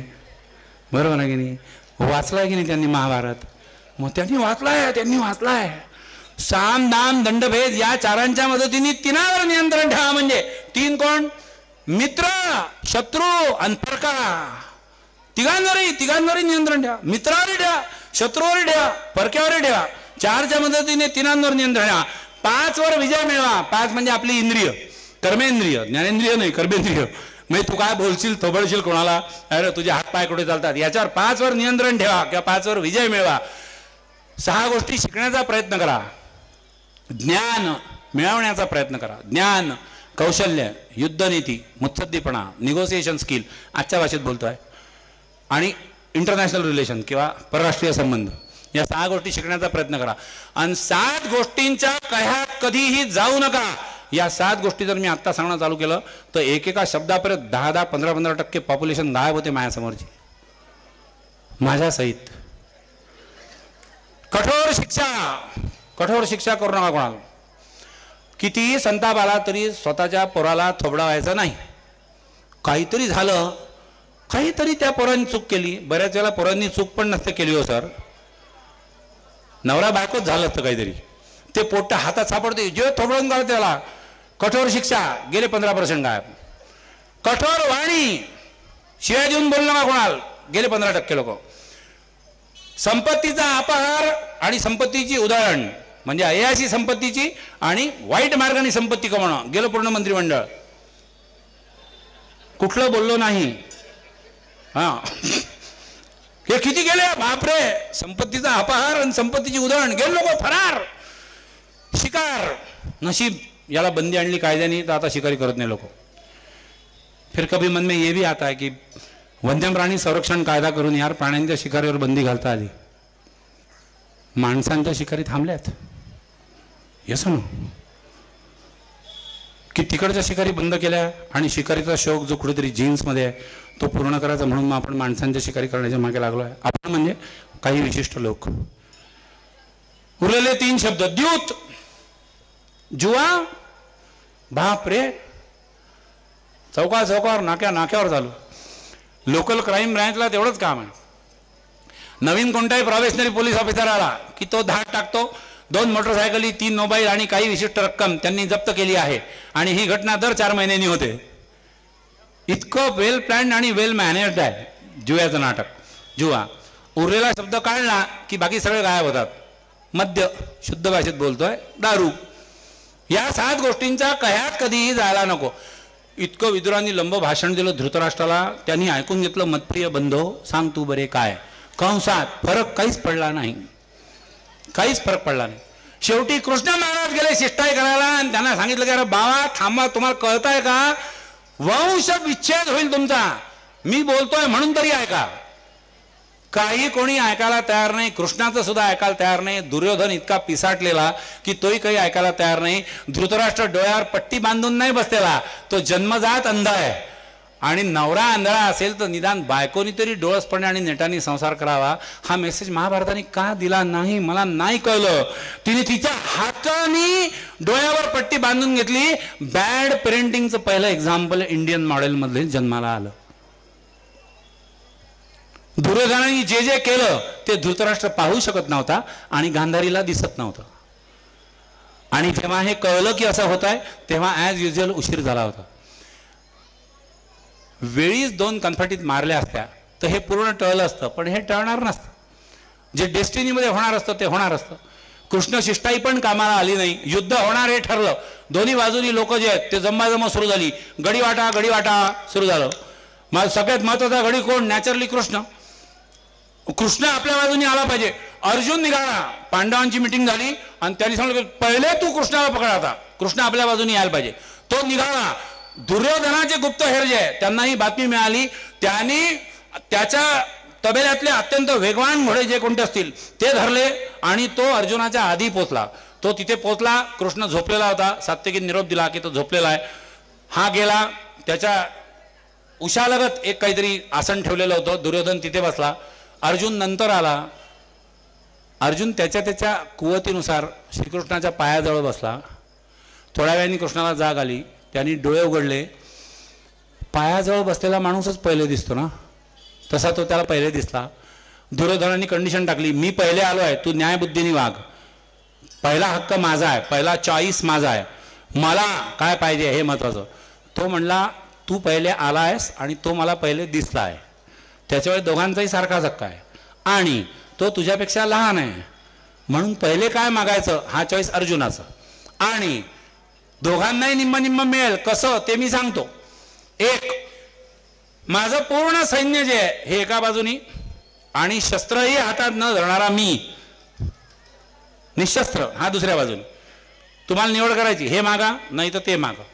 तिकडे दुर्योधन बम टेन्शन मध्ये की हा काय मागते आता. एक अक्षयहिणी, आता अक्षयहिणी वगैरे तेव्हाचे आकडे, आपण आपल्या याच्यात बटालियन म्हणूया, काय ब्रिगेड म्हणा, एवढं मोठं सैन्य यार, पहिला चान्स ह्याला. अर्जुन म्हणे देवा माझ्या बाजूनी तुम्ही मला हवे आहात.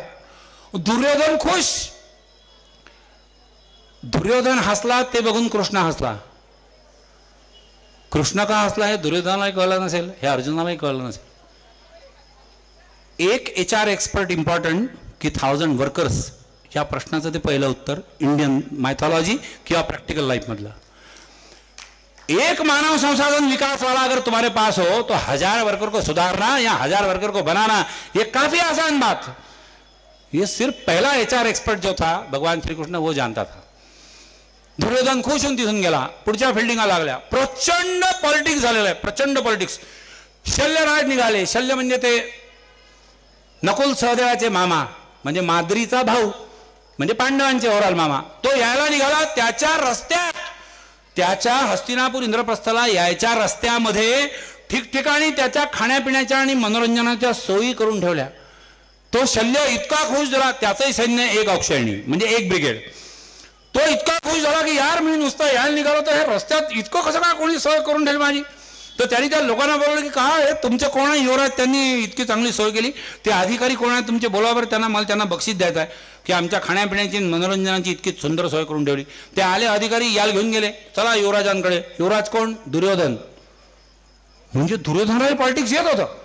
ठस नव्हता तो, निधर्मी होता फक्त, किंवा काय म्हणून अधर्मी होता. गेले दुर्योधनाकडे. शाक, अरे ये तो गलत जगह आ गए. वचन म्हणजे वचन.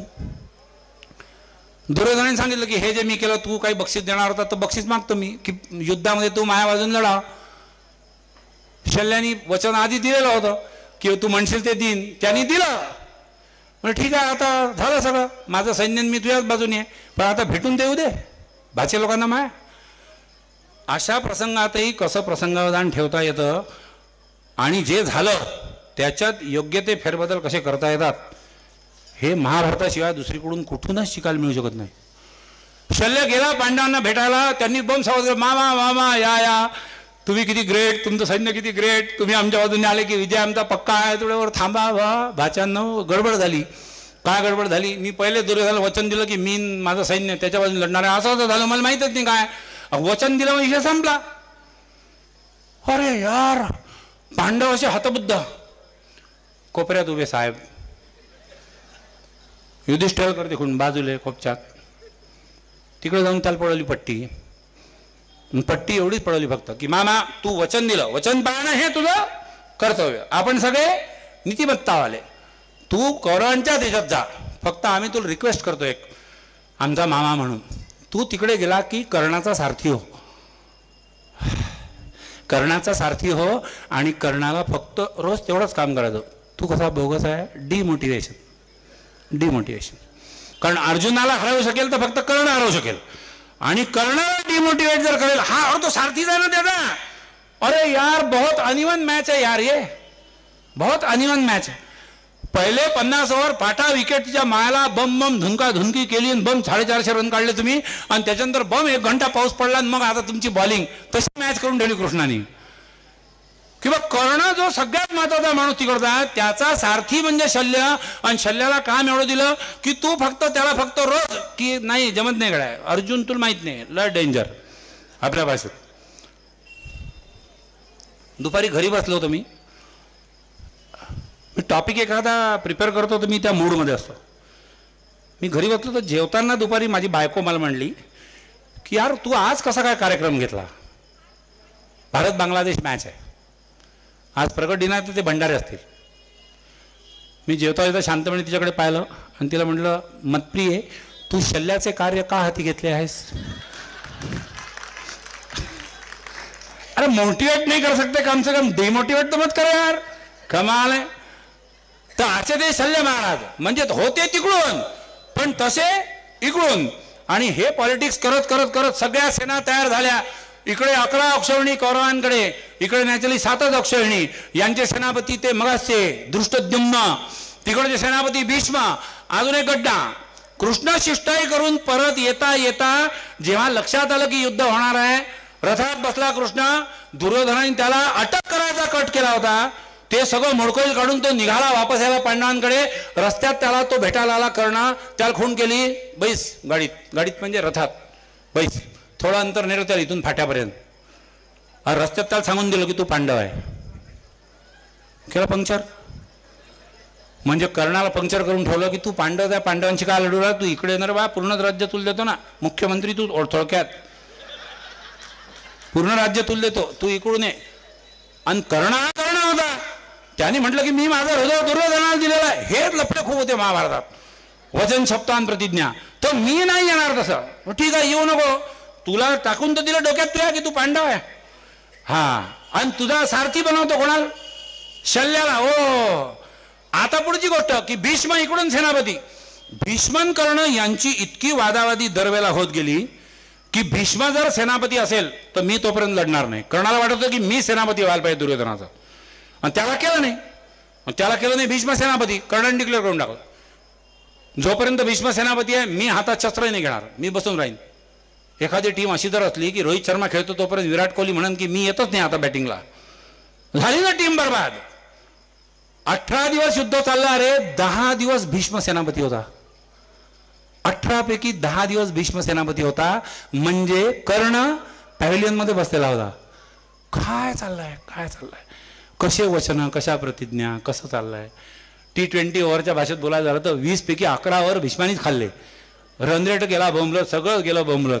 काहीच नाही. तो रनही काढत नाही, त्याची विकेटही पडत नाही. हे परेशान आणि ते परेशान की खाव कसं. 20 पैकी 11. अर्थ मागं बसला ना हार्दिक पंड्या, समजा काय जे आपले आजकालचे लोक, अरे त्याला येऊ तर दे. तो म्हणते हा आहे तोपर्यंत येत नाही, हा म्हणते मी जात नाही. कठीणच काम आहे. म्हणजे हारून कोण राहिलं, जिंकून कोण राहिलं. जितके दिवस भीष्म चालल. रनरेट खाणारा माणूस असतो की नाही, आपण म्हणतो हा खेळला पाहिजे, कारण तो ओव्हरला 2-3 रन काढते. खेळू द्या बरे ओव्हर झाले वाया. तसला काहीतरी प्रकार. महाभारतात कौरवांच्या सगळ्या सेनापतींना एकाही सेनापतीला इमानदारीने म्हणजे प्रामाणिकपणे युद्धातून मारलेलं नाही. मी कधी खोटं बोलत नाही. हा माझं वचनच आहे तसं. मी कधी खोटं बोलत नाही. कंसात तो हे म्हणायचं का माहित नाही, मी खरं कधी सांगत नाही. पण तो खोटं बोलतच नाही, त्याचं ते वचनच आहे. मी कधीही असत्य भाषण केलेले नाही.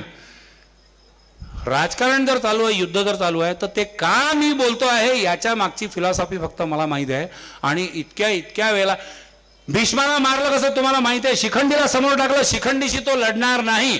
शिखंडीला समोर टाकलं, मी स्त्रियांशी अशा कोणत्या लोकांची लढत नाही. ही पूर्वजन्मीची स्त्री होती, या जन्मात पुरुष होता वगैरे 12 भानगडी आहे. या भानगडी तेव्हाही होत्या, आता या भानगडी किती वाढल्या पहा.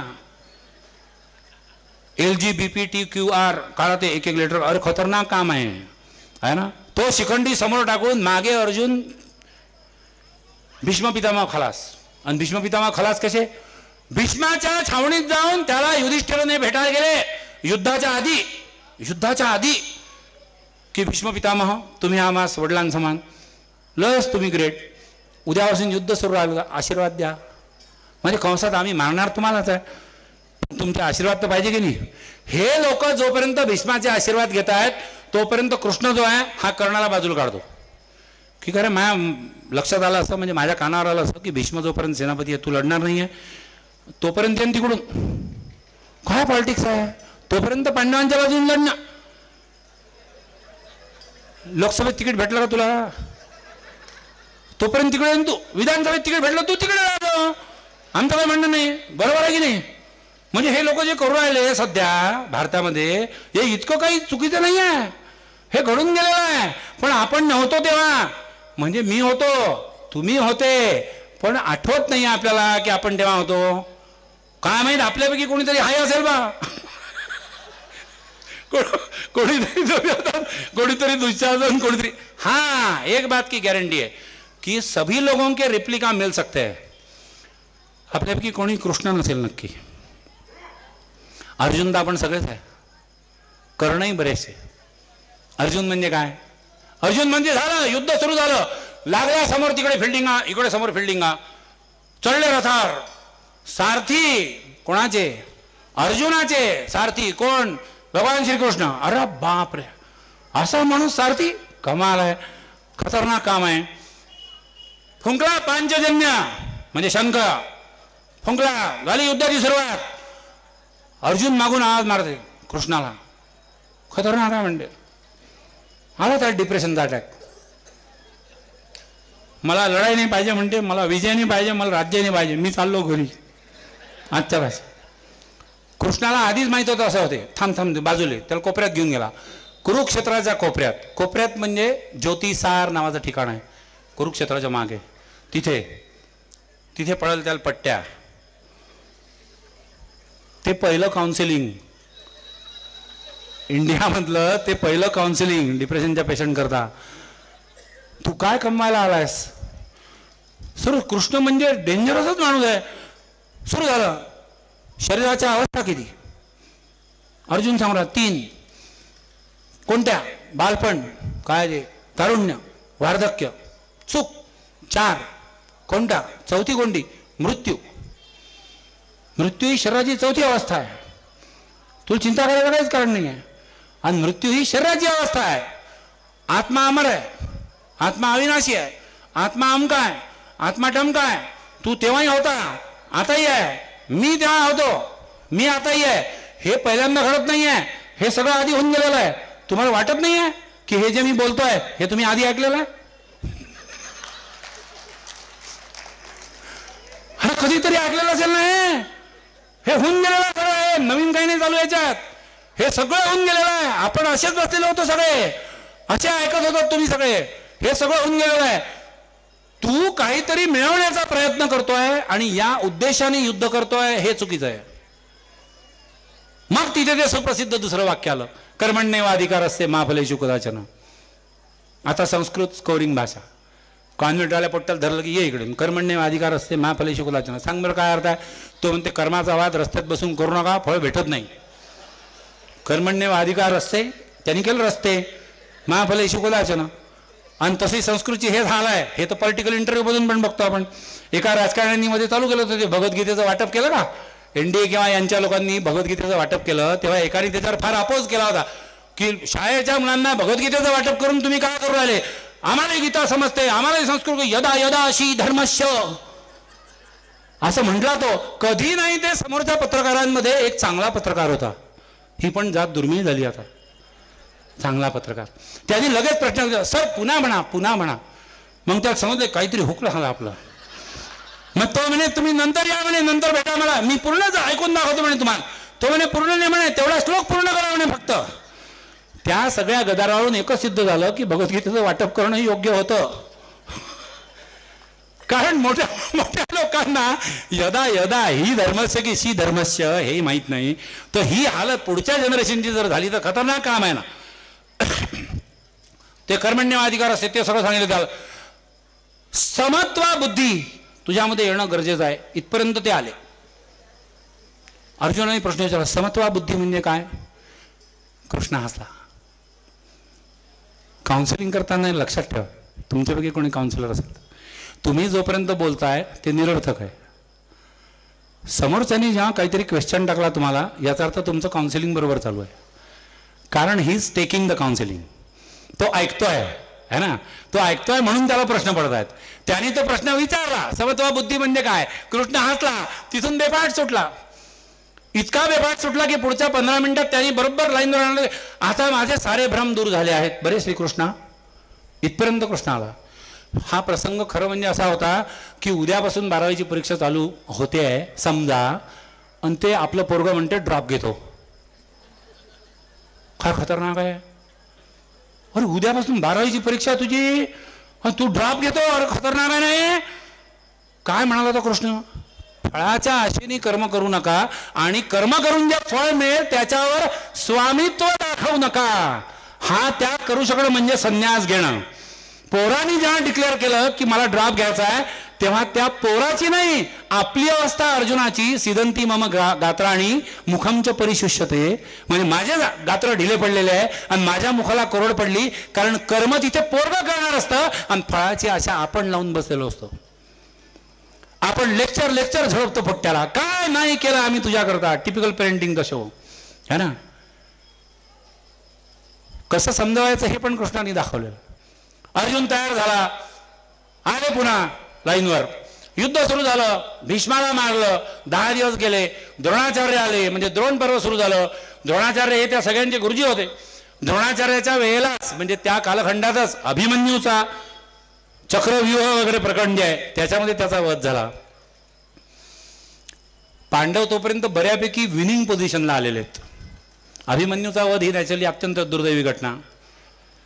अभिमन्यूचा वध झाल्यानंतर अर्जुनाने प्रतिज्ञा केली की उद्या संध्याकाळपर्यंत जर काय जयद्रथाचा वध केला नाही तर नॅचरली मी चिता करीन आणि मी स्वतः चढीन त्या चितेत, as if I will suicide.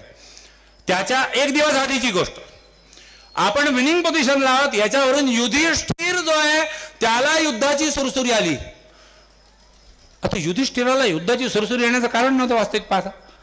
तो धर्मराज होता, युधिष्ठिर होता, सगळं चांगलं होतं, बरोबर आहे की नाही. युद्ध का ते आहे ना, लोक लढून आले ना, त्याला युद्धाची सुरसुरी आली, ते जाऊन उभं राहिलं. नेमकं कोणासमोर? कर्णासमोर. अरे कर्ण जे चालू केलं कर्णाने धन तर युधिष्ठिराचा रथ गायब झाला. इतके बाण की त्याचा रथ दिसेनासा झाला. मग युधिष्ठिर घाबरला की आता कसं. तोपर्यंत कर्ण जवळ आला होता, त्यांनी धनुष्य टाकलं त्याच्या गळ्यात, ओढलं त्याला, पाहिलं त्याच्याकडे आणि सांगितलं की जा आता. मेलो असतं तर परवडलं असतं. इतका तो अपमान युधिष्ठिराच्या कुठेतरी लागला असेल ना आत. युधिष्ठिर चुपचाप खिन्न मनस्क म्हणतो तसा होऊन तो गेला मागे आणि डायरेक्ट छावणीत चालला गेला, तळ छावणीमध्ये. अर्जुन बाजूला लढतो, तो पाहतो की युधिष्ठिर दिसत नाहीये, काय झालं, गेला काय, म्हणून त्यांनी त्याचा रथ इकडे आणला. त्याला कळलं की युधिष्ठिर जो आहे तो छावणीत गेला. मध्ये थोडासा वेळ गेला, तो पोचला अर्जुन तिथे, युधिष्ठिर तिथे असा बसलेला. युधिष्ठिराच्या मनात शेवटची आशा की या कर्णाने मला हे जे काही माझ्याबरोबर केलं याचा बदला काढू शकेल असा एकच माणूस माझ्याजवळ आहे. कोण? नॅचरली अर्जुन. आणि अर्जुनाने कर्णाचा वध करून ती बातमी माझ्यापर्यंत आणायला पाहिजे, हे त्याच्या मनात चालू असताना कर्ण जो आहे अर्जुन जो आहे तो तिथे येतो. आणि त्याला पाहता पाहता युधिष्ठिर विचारतो, हा अर्जुना बरं झालं तू आला, मारलं ना तू कर्णाला? अर्जुन म्हणतो मला माहीतच नाही काय झालं, तू दिसेनासा झाला म्हणून मी शोधात आलो की तू कुठे गेलाय. जे चिडला युधिष्ठिर, धर्मराज, खतरनाक शिळाशाप. आणि शेवटचं वाक्य, काय उपयोग तुझ्या या गांडीव धनुष्याचा, असा टणत्कार करतो ना, अशी अस्त्र आहेत ना, असं काय ना, असं तम काय, काहीच उपयोग नाही. ऐकल्यावर अर्जुन इतका चिडला, त्याने तलवार काढली, धनुष्य केलं बेकार. त्याने तलवार काढली आणि तो युधिष्ठिराच्या दिशेने जायला लागला. अर्जुन तिथे गेला म्हणजे अर्जुनाचा रथ गेला, आणि अर्जुनाचा रथ गेला म्हणजे साहेब होतेच. साहेब बाजूला उभे राहून बघतात काय चाललंय यांचं, हे तो नाही तमाशा आहे, चालू तमाशा. त्यांनी तलवार काढल्यानंतर तो विचार झाला की अरे अर्जुना तू काय करतोय. तो म्हणला माझी शपथ आहे, माझी प्रतिज्ञा आहे की मला कोणी शिया घातल्या चालतील, माझ्या गांडीव धनुष्याला जर कोणी अपशब्द उच्चारला तर मी त्याचा शिरच्छेद केल्याशिवाय राहणार नाही. आणि धर्मराजांनी केलाय, तो भले माझा भाऊ असेल, मी त्याला मारणार, म्हणून तो गेला. भगवान श्रीकृष्ण त्यांच्या पोजमध्ये उभे की हा बरोबर आहे, मग प्रतिज्ञाच केली तू तर बरोबरच आहे तुझं, तुला मारावंच लागते. पण माझं काय म्हणणं आहे, ऐकतो का जरा, मी काय सांगतो ऐकतो का, तुला तर माहिती आहे मी खोटं बोलत नाही. धर्मशास्त्र काय सांगतं की निंदा कोणाची केली तर ते वध करण्यासारखंच आहे. अर्जुन म्हणतो खरं. श्रीकृष्ण म्हणतो मी माझं काही सांगत नाही बा, धर्मशास्त्रात लिहिलं आहे, तुला तर माहिती आहे मी खोटं बोलत नाही. म्हणजे तू निंदा जरी केली फक्त युधिष्ठिराची तरी चालते, ती हत्या केल्यासारखीच आहे. जे सुटला अर्जुन मोकाट, भयान निंदा करून टाकली त्या युधिष्ठिराची की तू नुसता मोठा भाऊ, आम्ही असं समजत होतो, ते तर भीम आणि अर्जुन आहे म्हणून आपण आतापर्यंत इथपर्यंत आलो. झूत खेळला तू, तुझ्या पायी सगळं राज्य केलं, तुझ्या पायी द्रौपदीचा अपार झाला, तुझ्या पायी हे झालं, तू कसा तू कसा तू कसा तू कसा तू कसा तू कसा तू कसा गेलं. झाली शांत. एक लढाई जिंकली. अर्जुनला झटके देत होते, जास्त विचार करणं, ओव्हर थिंकिंग. 2 मिनिटांमध्ये गेले असतील, तलवार ठेवली त्यांनी, पुन्हा काढली. का रे बा आता काय. तो म्हणला मी माझा मोठा भाऊ, तो मला पित्या समान आहे, त्याची निंदा केली, हे योग्य केलं नाही. आणि मी स्वतःच ठरवलं होतं की मी भावाची जर निंदा केली तर मी आत्महत्या करीन. तर खतरनाकच माणसं आहे. असे माणसं घेऊन युद्ध लढणं, युद्ध जिंकणं काय डेंजरस होता श्रीकृष्ण. की अरे एक झालं की दुसरं निघतं धतिंग यांचं, आणि तसं काही मला राज्य मिळणार आहे. तरी श्रीकृष्णाच्या चेहऱ्यावर काही त्याचा, अच्छा तू अशी प्रतिज्ञा केली आहे का? मग प्रतिज्ञा म्हणल्यावर पूर्ण करणं भागच आहे. मग तू कर. आता काढली त्यांनी तलवार. पण हे बा मी काय म्हणतो, तुला तर माहित आहे मी खोटं नाही बोलत. धर्मशास्त्र काय म्हणतं की आत्मस्तुती ही आत्महत्येसारखीच आहे. आत्मस्तुती ही आत्महत्येसारखीच आहे. स्वतःची स्तुती केली की आत्महत्या करणं खरा. तो मी नाही सांगत, धर्मशास्त्र सांगते. आणि तुला तर माहिती आहे मी खोटं बोलत नाही. जय अर्जुन सुरू झाला पुन्हा आत्मस्तुती. मी काय काय केलं, खांडवनात कसं हे केलं, उलुकाचा पराभव केला, ढमक्याला मारलं, त्याचा शिरच्छेद केला, अमुक केलं, ढमुक केलं, टमुक केलं, टमुक केलं, टमुक केलं, गेलं गेलं शांत. जमलं एवढं तू केलं की नाही? चाल ना मग युद्ध चालू आहे तिकडे. अरे काय काय खतरनाक माणूस, काय खतरनाक माणूस आहे बापरे. हे असं झालं. जयद्रथवधाची जी आहे ती पण कहाणी तुम्हाला माहीत आहे. द्रोणाचार्य कसा गेला हा पण इतिहास आहे आणि अत्यंत महत्त्वाचा इतिहास. द्रोणाचार्य त्यांचे गुरुजी ज्यांनी त्यांना शिकवलं त्यांचा काय पराभव करू शकणार हे लोक. काही होत नाही, काही होत नाही. शेवटी आयडिया करावं लागते काहीतरी. बरोबर ते चाललं डोकं त्याचं की काय करायचं काय नाही. द्रोणाचार्यांचा पुत्र होता कोण? अश्वत्थामा. मग अश्वत्थामा हा त्यांचा जीव की प्राण.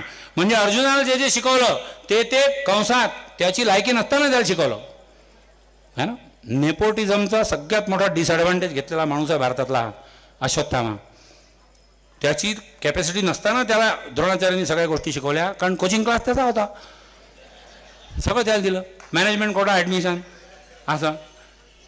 मग आता तो अश्वत्थामा आणि तो जीव की प्राण तो एकटाच त्या द्रोणाचार्यांना. असे तर काही हरत नाही, काहीतरी करावं लागतं. काहीतरी दिले उठवून पुंगी. अश्वत्थामा कोणता हत्ती होता, काय झालं काय नाही. आणि 10-15 लोक धरून ठेवले पहिले की अश्वत्थामा मेला. कोण? अश्वत्थामा. जास्त बोलायचं नाही, एवढंच बोलायचं. काय? अश्वत्थामा मेला, बस तेवढंच.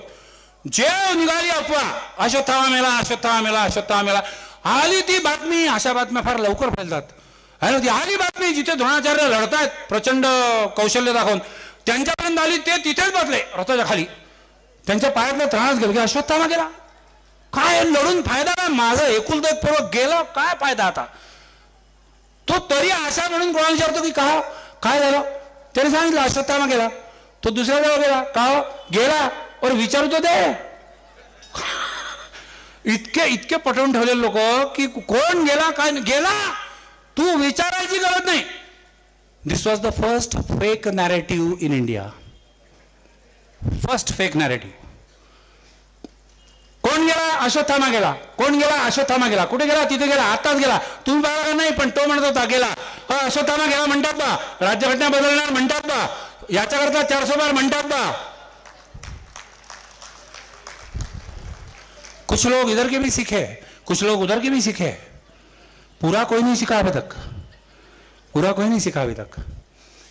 शेवटचा आधार म्हणून द्रोणाचार्य जे आहे की यार आता हे समजत नाही आहे इतक्या रणधुमाळीमध्ये काय झालं नक्की. अश्वत्थामा नावाचा हत्ती होता. कोण मेलं नक्की? एक माणूस आहे, तेच ज्यांनी शपथ घेतलेली आहे की मी कधी खोटं बोलणार नाही. कोण? धर्मराज युधिष्ठिर. त्याला धरला त्यांनी बरोबर की फक्त तूच मला सांगशील. सांग बरं काय झालं. अश्वत्थामा गेला का? हा काय सांगेल हे आधी माहीत होतं. त्याला बाजूच्या कोपऱ्यात घेऊन त्याला सांगितलं होतं काय सांगायचं आहे. त्याने सांगितलं की हो अश्वत्थामा मेला. त्यांनी पुढचे वाक्य बोललं किंवा मी असत्य नाही बोलणार ना, अश्वत्थामा मेला. त्यांनी पुढचंही वाक्य बोलला की हत्ती की माणूस माहीत नाही, नरोवा कुंजरोवा. युधिष्ठिर नेहमी खरं बोलतो ही त्याची इमेज इतकी प्रॉमिनंट होती की त्याच्या फक्त पहिल्या अर्ध्या वाक्याने की अश्वत्थामा मेला या अर्ध्या वाक्याने पुढचं वाक्य ऐकूनही न घेता द्रोणाचार्यांनी हात पाय गाळले आणि तो गेला. याला म्हणतात दृश्यम इफेक्ट. जो बार बार बार बार बार बार होते आता और तुम्हारे मन के ऊपर अगर उसका इंपैक्ट उतना होने लगे तो वो हो या ना हो वो वैसे है, ये धीरे धीरे मानने लगते तुम. युधिष्ठिर किंवा धर्मराज नेहमी खरं बोलतो, नेहमी खरं बोलतो, तो बोलला पूर्ण ऐकून तर घे, पण नाही, त्याच्या आधी सबकॉन्शियसनी मेसेज दिला, he is telling that means that is the truth. Dronacharya संपला. असाच कर्णही संपला. या व्याख्यानात तरी कर्णाला एका वाक्यात संभवतोय. अदरवाईज कर्णावरचं 2 तासाचं पूर्ण व्याख्यान यूट्यूबवर माझं आहे. कारण कर्ण ही त्याच ताकदीची व्यक्तिरेखा आहे असं मला वाटतं. हे असं महाभारत समोर समोर गेलं. द्रोणाचार्य गेला म्हणजे 15 आउट ऑफ 18, कर्ण गेला म्हणजे 17 आउट ऑफ 18, 18 पैकी 17 दिवस. तिकडे भीम प्रचंड पेटलेला. भीष्म होते तेव्हा दुसऱ्या दिवशीची गोष्ट, त्यांनी शपथ घेतली होती की कौरवांचे 100 मी खल्लास करीन. तो गदा घेऊन मारलेल्या हत्तीसारखा रणांगणात धावतोय आणि जो जो कौरव सापडेल त्याला धुनकतोय. संध्याकाळी त्यांनी काउंटिंग केलं 8, म्हणजे 8 कौरव मारले. त्यांनी 8 कौरव मारले. रणांगणाच्या बाहेर पडताना तो मनाशी फुटफुटला. आणखी फक्त 92. काय फोकसिंग आहे, काय फोकसिंग आहे. हे मधले जे आहेत हे गेले आणि last 17th or 18th day Dushasan गेला. फार क्रूर आणि निर्घृण वाटावा असा तो वध किंवा हत्या होती. त्याचा खांदा जो उजवा द्रौपदीला या हाताने स्पर्श केला म्हणून खांद्यापासून त्याचा हात जो आहे हा त्यांनी उधळून काढला आणि ते त्याचं रक्त पिणार आहे मी वगैरे अशी काहीतरी प्रतिज्ञा होती. त्याच्या रक्ताने त्या द्रौपदीचे केस जे आहे ते मी बांधीन वगैरे वगैरे ते सगळं झालं. शेवटचा नॅचरली दुर्योधन कुठेतरी लपून बसला, डोळ्यात विश्रांती पाहिजे म्हणून त्याला तिथून बाहेर काढलं गेलं. त्यालाही मारलं गेलं. त्याच्या मांड्या फोडून टाकलेल्या आहे. तो अस्ताव्यस्त पडलेला आहे. Almost all winning position for Pandavas. Almost 17th day over. 3 लोक फक्त कौरवांचे उरले. कृतवर्मा 1, कृप 2, अश्वत्थामा 3. संध्याकाळी त्या दुर्योधनाच्या शोधात ते निघतात. दुर्योधन दोन्ही मांड्या फोडून घेतलेल्या अवस्थेत ऑलमोस्ट ऑल गतप्राण परिस्थितीमध्ये तिथे बसलेला. दुर्योधन अत्यंत कन्व्हिक्शनवाला माणूस आहे. फक्त कन्व्हिक्शन चुकीच्या गोष्टी करताय. जानामी नच धर्मम नच मे प्रवृत्ती नच मे निवृत्ती. मी धर्म जाणत नाही, धर्म जाणून घेण्याची माझी प्रवृत्ती नाही आणि धर्म जाणून मला निवृत्ती मिळणार नाही. I am bound to my statement, I am bound to my promise, I am bound to my oath. मी असाच वागणार आहे अधर्माने. कन्व्हिक्शन चांगलं आहे, स्ट्रॉंग. वाईट गोष्टींकरता आहे ते दुर्योधन असतात. त्या 17व्या दिवशी तितक्या गतप्राण अवस्थेत पडलेले असताना हे तिघं भेटायला गेले. तेव्हा अश्वत्थामा म्हणाला, राजा म्हणजे दुर्योधना तू चिंता करू नको, अजून मी जिवंत आहे, मी पांडवांचा नाश करीन. ते ऐकल्यानंतर तिथेही त्या दुर्योधनाला आसू फुटलं. तो कृपाचार्यांना किंवा कृतवर्म्याला म्हणाला की त्यात सरोवराचं बाजूच्या पाणी घेऊन या. एका भांड्यात त्यांनी पाणी आणलं. अश्वत्थाम्याला खाली बसवलं आणि त्याचा अभिषेक केला की तू आमचा सेनापती. जानामी नच धर्मम नच में प्रवृत्ति नच में निवृत्ति, मरते दम तक वही रहेगा मेरा, वही बस ऐसे ही है, ऐसा ही हूं मैं. इतके लोक नाही करू शकले. अश्वत्थामा काय करू शकणार होता? तोही जाणारच होता. सगळे गेले. वंशविच्छेद अटळ होता. युद्ध टाळण्याचा प्रत्येक प्रयत्न कृष्णाने करून पाहिला होता. त्या सगळ्या प्रयत्नांवर पाणी फिरून शेवटी युद्ध झालं. कारण जानामी नच धर्मम असं म्हणणारे दुर्योधन तिथे होता. त्याला वारंवार स्वतःच्या अत्यंत हलकट शौकांकरता उद्युक्त करणारा दुःशासन तिथे होता. या दुर्योधन दुःशासनाने घातलेलं हे थैमान काय आहे हे पाहायला त्याचा जन्मजात आंधळा बाप होता आणि त्यांच्याकडे दुर्लक्ष करणारी त्यांची आई होती. मी मगाशी म्हटलं तसं बॅड पेरेंटिंगचे वर्स्ट नमुने. आणि हे सगळं असल्यामुळे प्रचंड सज्जन प्रचंड धर्मानुयायी असणारे पांडव जे आहेत ते सुद्धा बरडले जातात. बोलो मेरे को आज तो भी क्या क्या अलग हो रहा है, क्या अलग हो रहा है. आजही घराघरात तसेच दुर्योधन निर्माण होतात. तसेच त्यांना साथ द्यायला दुःशासन निर्माण होतात. तसेच सज्जन लोक जे आहेत ते पांडवांसारखे असतात. सज्जन लोकांनीच भरडल्या गेलं पाहिजे हा नियम आजही लागू पडतो. कायद्याचा धाक त्या सज्जनांना जेवढा त्याच्या 1% तो या दुर्जनांना नसतो. आणि न्याय देवता पुन्हा वाक्य सांगते की कायदा आम्ही केला तो सज्जनांसाठीच केला. माय गॉड. यकश्चित भूमीच्या तुकड्या करता किंवा मोठ्यात मोठ्या राज्याकरता आपण एकमेकांशी लढत राहतो. स्त्रियांच्या शील रक्षणाचा प्रश्न तसाच राहतो. आपण केवळ पोकळ शाब्दिक सौंदर्य दाखवून अशा महिलांना मग निर्भया म्हणतो. Yes or no? हे महाभारत ज्यांनी पाहिलाय त्या भारतात होत राहतं. आणि मग आपण वाट पाहत राहतो सगळेजण. वो फिर से आएगा संभवामी युगे युगे.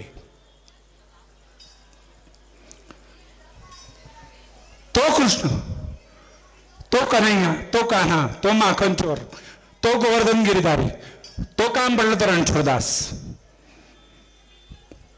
तो सगळा एवन गुणविशिष्ट, तो बलवान, तो पराक्रमी, तो अत्यंत देखणा, तो रसिक, तो कलाकार. मोरपीस त्याच्या रसिकत्वाची खूण, बासरी ही तो कलाकार असल्याची खूण. तो प्रचंड मुत्सद्दी, तो प्रचंड फिलॉसॉफर, तो चांगला काउन्सिलर, तो चांगला मेंटॉर. ही इवन कुड नॉट स्टॉप ऑल दॅट. पण ऍटलिस्ट एक तर केलं त्यांनी. सज्जन पांडवांना जिंकून तर दिलं, धर्माचं राज्य प्रस्थापित तर केलं त्यांनी. ते राज्य प्रस्थापित केलं. युधिष्ठिराचा राज्याभिषेक झाल्यानंतर शेवटची एक इनिंग बाकी होती की आता गांधारी आणि धृतराष्ट्राला जाऊन भेटणं बाकी आहे. की झालं सगळं संपलं, तुमचे 100 पुत्र गेले. तो दुर्योधन कसा होता काय गेला, आता हा राज्यपदी बसतोय, याला आशीर्वाद द्या. कसं कसं फेस करायचं युधिष्ठिरांनी त्यांना. साहेब समोर आहेत, हे समोर जातात. उभ्या आयुष्यात सगळ्यांवर ज्यांनी प्रेम केलं तो त्याच्या उभ्या आयुष्यात एकदा रडला नाही. एकदाच रडला, तेही खरं नाही. गांधारी आणि धृतराष्ट्राला भेटायला गेला तेव्हा रडला, त्यांचे अश्रू बाहेर यावे म्हणून. धृतराष्ट्राच्या बाजूला बसला, त्याचा हात हातात घेतला आणि कृष्ण रडायला लागला. त्याचं रडणं ऐकून धृतराष्ट्र रडायला लागला, त्या दोघांचं रडणं ऐकून गांधारी रडायला लागली. आणि ते दुःख त्यांचं वाहून गेल्यानंतर मग त्यांनी खूण केली पांडवांना की आता या. कारण संताप किती असेल धृतराष्ट्राचा आणि गांधारीचा. अख्खे 100 पुत्र त्यांचे मारलेत त्यांनी, किती संताप असेल. ते आले त्यांना भेटायला, त्यांनी नमस्कार केला त्यांना. धृतराष्ट्रांनी त्याला सांगितलं युधिष्ठिरला की जा आता नीट तू राज्य चालव, जे व्हायचं ते होऊन गेलं वगैरे वगैरे. गांधारी अजूनही तशीच, तिचा संताप आणि तिचा सगळं निगेटिव्ह विल जी आहे ती तिच्या गोळा झालेली. युधिष्ठिरांनी तिला नमस्कार केला तर महाभारतात असं लिहिलेलं आहे की त्यांनी खाली वाकून तिला नमस्कार केला, त्याचा हात एक बाजूला होता. तिच्या डोळ्यावरच्या पट्टीच्या खालून तिला युधिष्ठिराचा डावा हात दिसला. त्याच्या डाव्या हाताची जेवढी बोटं दिसली त्या बोटांची नखं आणि तेवढी बोटं निळी पडली तिच्या नजरेच्या विषानी. यांना डायरेक्ट समोर का नाही नेलं कृष्णाने? Because again wide database he had. He was knowing what is going to happen even after the war is over. अरे माझा भीम कुठे दिसत नाही असं धृतराष्ट्र म्हणतोय. आहे तो पण इथेच आहे, ये रे भीमा समोर असं म्हणून त्या धृतराष्ट्राच्या समोर भीमाला नेलं. तो भीम नव्हता. धृतराष्ट्रांनी त्याला मिठी मारली आणि धृतराष्ट्र कसलेला मल्ल होता, त्यांनी त्याला मिठी मारली आणि कर्कचून इतकी मिठी मारली की त्याचा भुगा भुगा झाला. नशीब की तो भीम नव्हता, तो भीमाचा पुतळा होता धातूचा केलेला, ज्या पुतळ्याबरोबर दुर्योधन प्रॅक्टिस करायचा की मला भीमाला हरवायचं आहे. त्या पुतळ्यावर प्रॅक्टिस करून दुर्योधन नाही हरवू शकला भीमाला. आणि त्याचा बाप हा धृतराष्ट्र है ना, यांनी एक कर्कचून मिठी मारली तर तो भीम संपला होता है ना. अतर्क्य गोष्टी आहेत. का झालं हे सगळं आणि कसं? No logic with us, no logic. हा सगळा राग शांत झाल्यानंतर मग त्यांनी खूण केली भीमाला की आता ये. मग भीम आला, मग धृतराष्ट्र नीट प्रेमाने त्याला भेटला. आणि एवढं सगळं होऊ नये, तुम्ही माझ्या पुत्रांच्या मृत्यूला कारणीभूत आहे म्हणून गांधारीने पुन्हा शाप दिला. परंपरा चालू आहे, शाप, उशाप, वचन, प्रतिज्ञा, शपथा. शाप दिला कृष्णाला की तुझ्यामुळे झालं हे सगळं. माय गॉड, कमाल आहे. युद्ध अवॉइड करण्याचा प्रयत्न सगळ्यात जास्त कोणी केला तो कृष्णाने केला. आणि हे युद्ध तुझ्यामुळे झालंय हा आरोप तुझ्यावर लावला जातो. Nothing different is happening in India steel. फाळणी होऊ नये म्हणून सगळ्यात जास्त प्रयत्न कोणी केले? आणि फाळणी झाल्यानंतर तुमच्यामुळे फाळणी झाली म्हणून त्याच माणसाला आपण मारून टाकलं. कहाँ कुछ अलग हो रहा है? जो जिसका बिलीफ है, हर किसी का अपना अपना मानना, और हिस्ट्री के मानने को कोई तैयार नहीं. Because I have got my isms, my spirits, and not the history is more important than what I feel. मी माझ्या इजममधूनच पाहणार इतिहासाकडे, वर्तमानकडे, आणि म्हणून न भविष्य हे असं शंकाकुल किंवा क्वेश्चन मार्कच्या स्वरूपात. 36 वर्षांनी तुझ्याही कुळाचा तसाच नाश होईल, हा गांधारीने दिलेला शाप. त्यावरही हे हसतायत महाशय की माते तू हा दिला मला शाप, पण खरं म्हणजे मी याला वरदान समजतो, कारण माझं कार्य संपलंय. तू 36 वर्ष दिली आहेस अजून मला. 36 वर्षांनी माझ्या कुळाचा नाश होईल, माझंही नाश होईल. 36 वर्ष मी राहणार आहे याचा अर्थ. 36 वर्ष आम्ही सगळेच राहणार आहोत याचा अर्थ. तसे 36 वर्ष ते सगळे राहिले, पांडवही राहिले, कृष्ण म्हणजे यादव कुल किंवा वृष्णी कुल जे ते राहिलं, आणि मग 36 वर्षांनी ते जे व्हायचं होतं ते झालं. यादवांनी आपापसात लढून एकमेकांचा नाश केला. तोच विदुर जे सांगून गेला, ज्या 7 गोष्टींपासून दूर राहा, तेच वॉकिंग एन्सायक्लोपीडियाचं ज्ञान जे आहे, जे कृष्णालाही माहीत होतं आणि विदुरालाही, ते यादवांच्याच उपयोगात पडलं नाही. प्रभास पाटणला ते लोक कोणत्या तरी विजयाच्या जल्लोषात इतके मग्न झाले की दारू पिऊन गमतीवरून सुरू झालेले वाद हाणामारीचं युद्धात पर्यवसान कधी झालं हे कळलं नाही. एकमेकांना मारून यादव कुळ संपलं. बलराम गेला, कृष्ण शांत मान खाली घालून जंगलाच्या दिशेने गेला.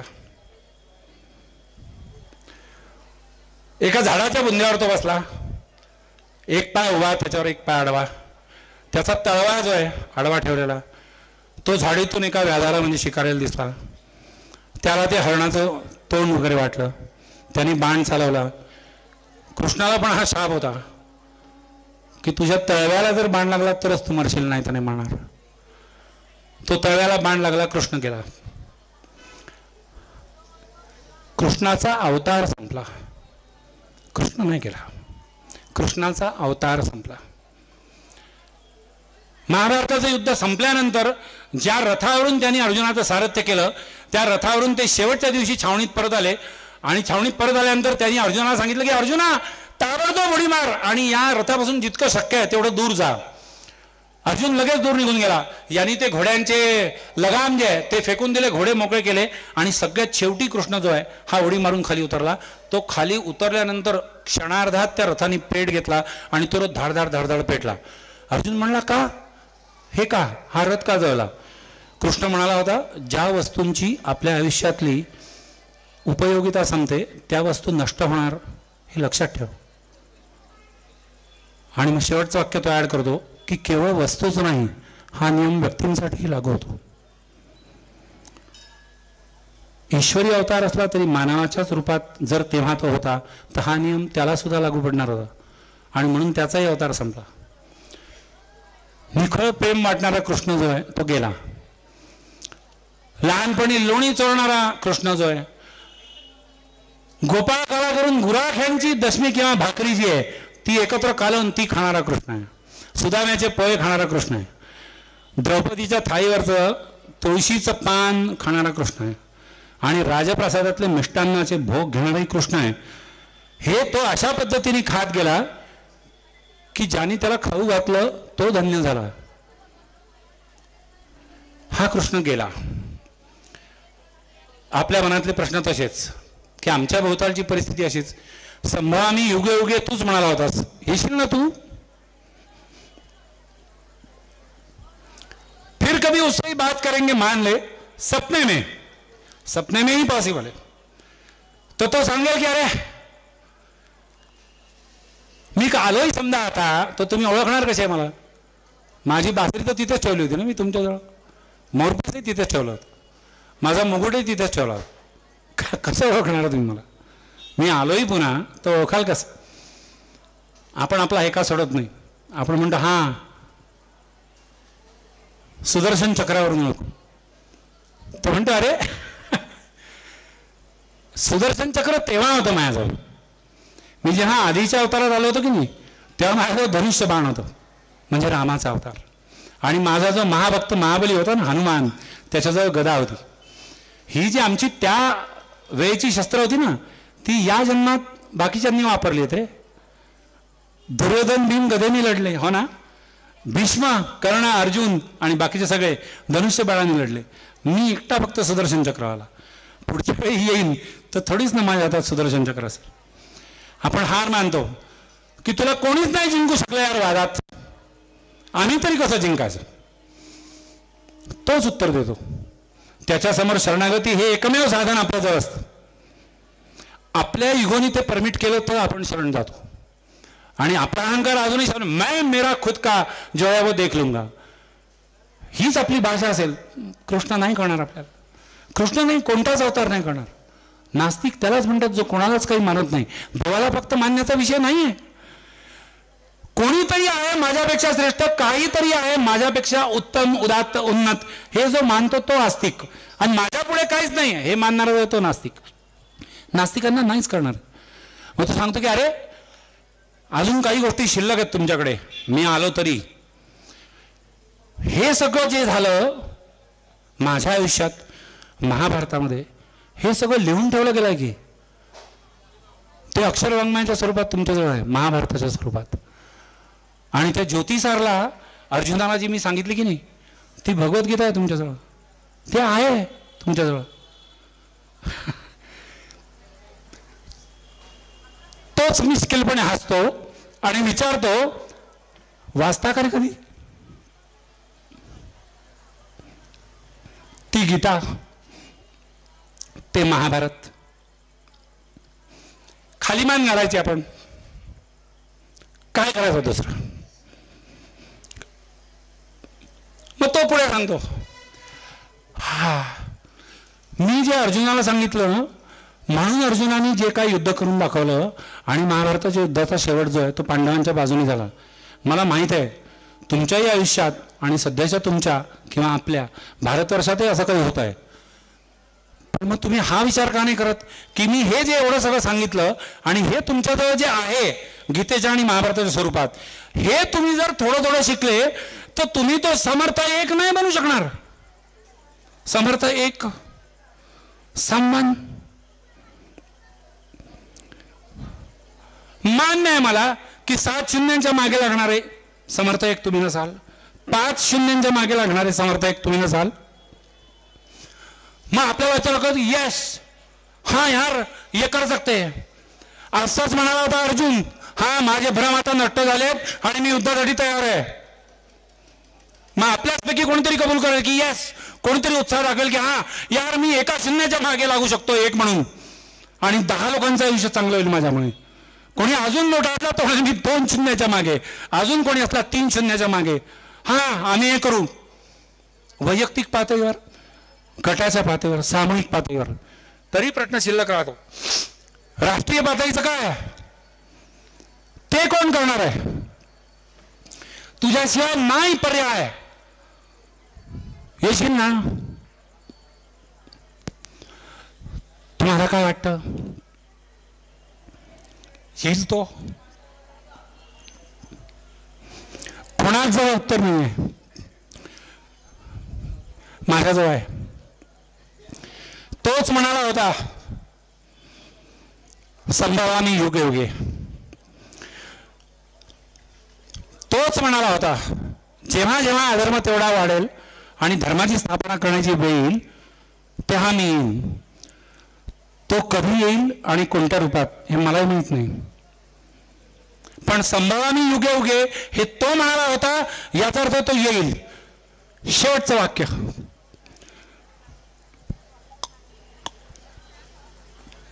तो कधी खोटं बोलला होता का? हो.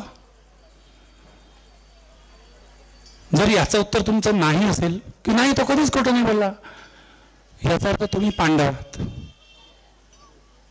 तुमचं जर हे उत्तर असेल की हां बोलू शकतो, त्याचा काही भरोसा नाही, तर आपण कौरवांच्या बाजूचे. तो येईल की नाही? येईल असं वाटतं. थांबतो. धन्यवाद.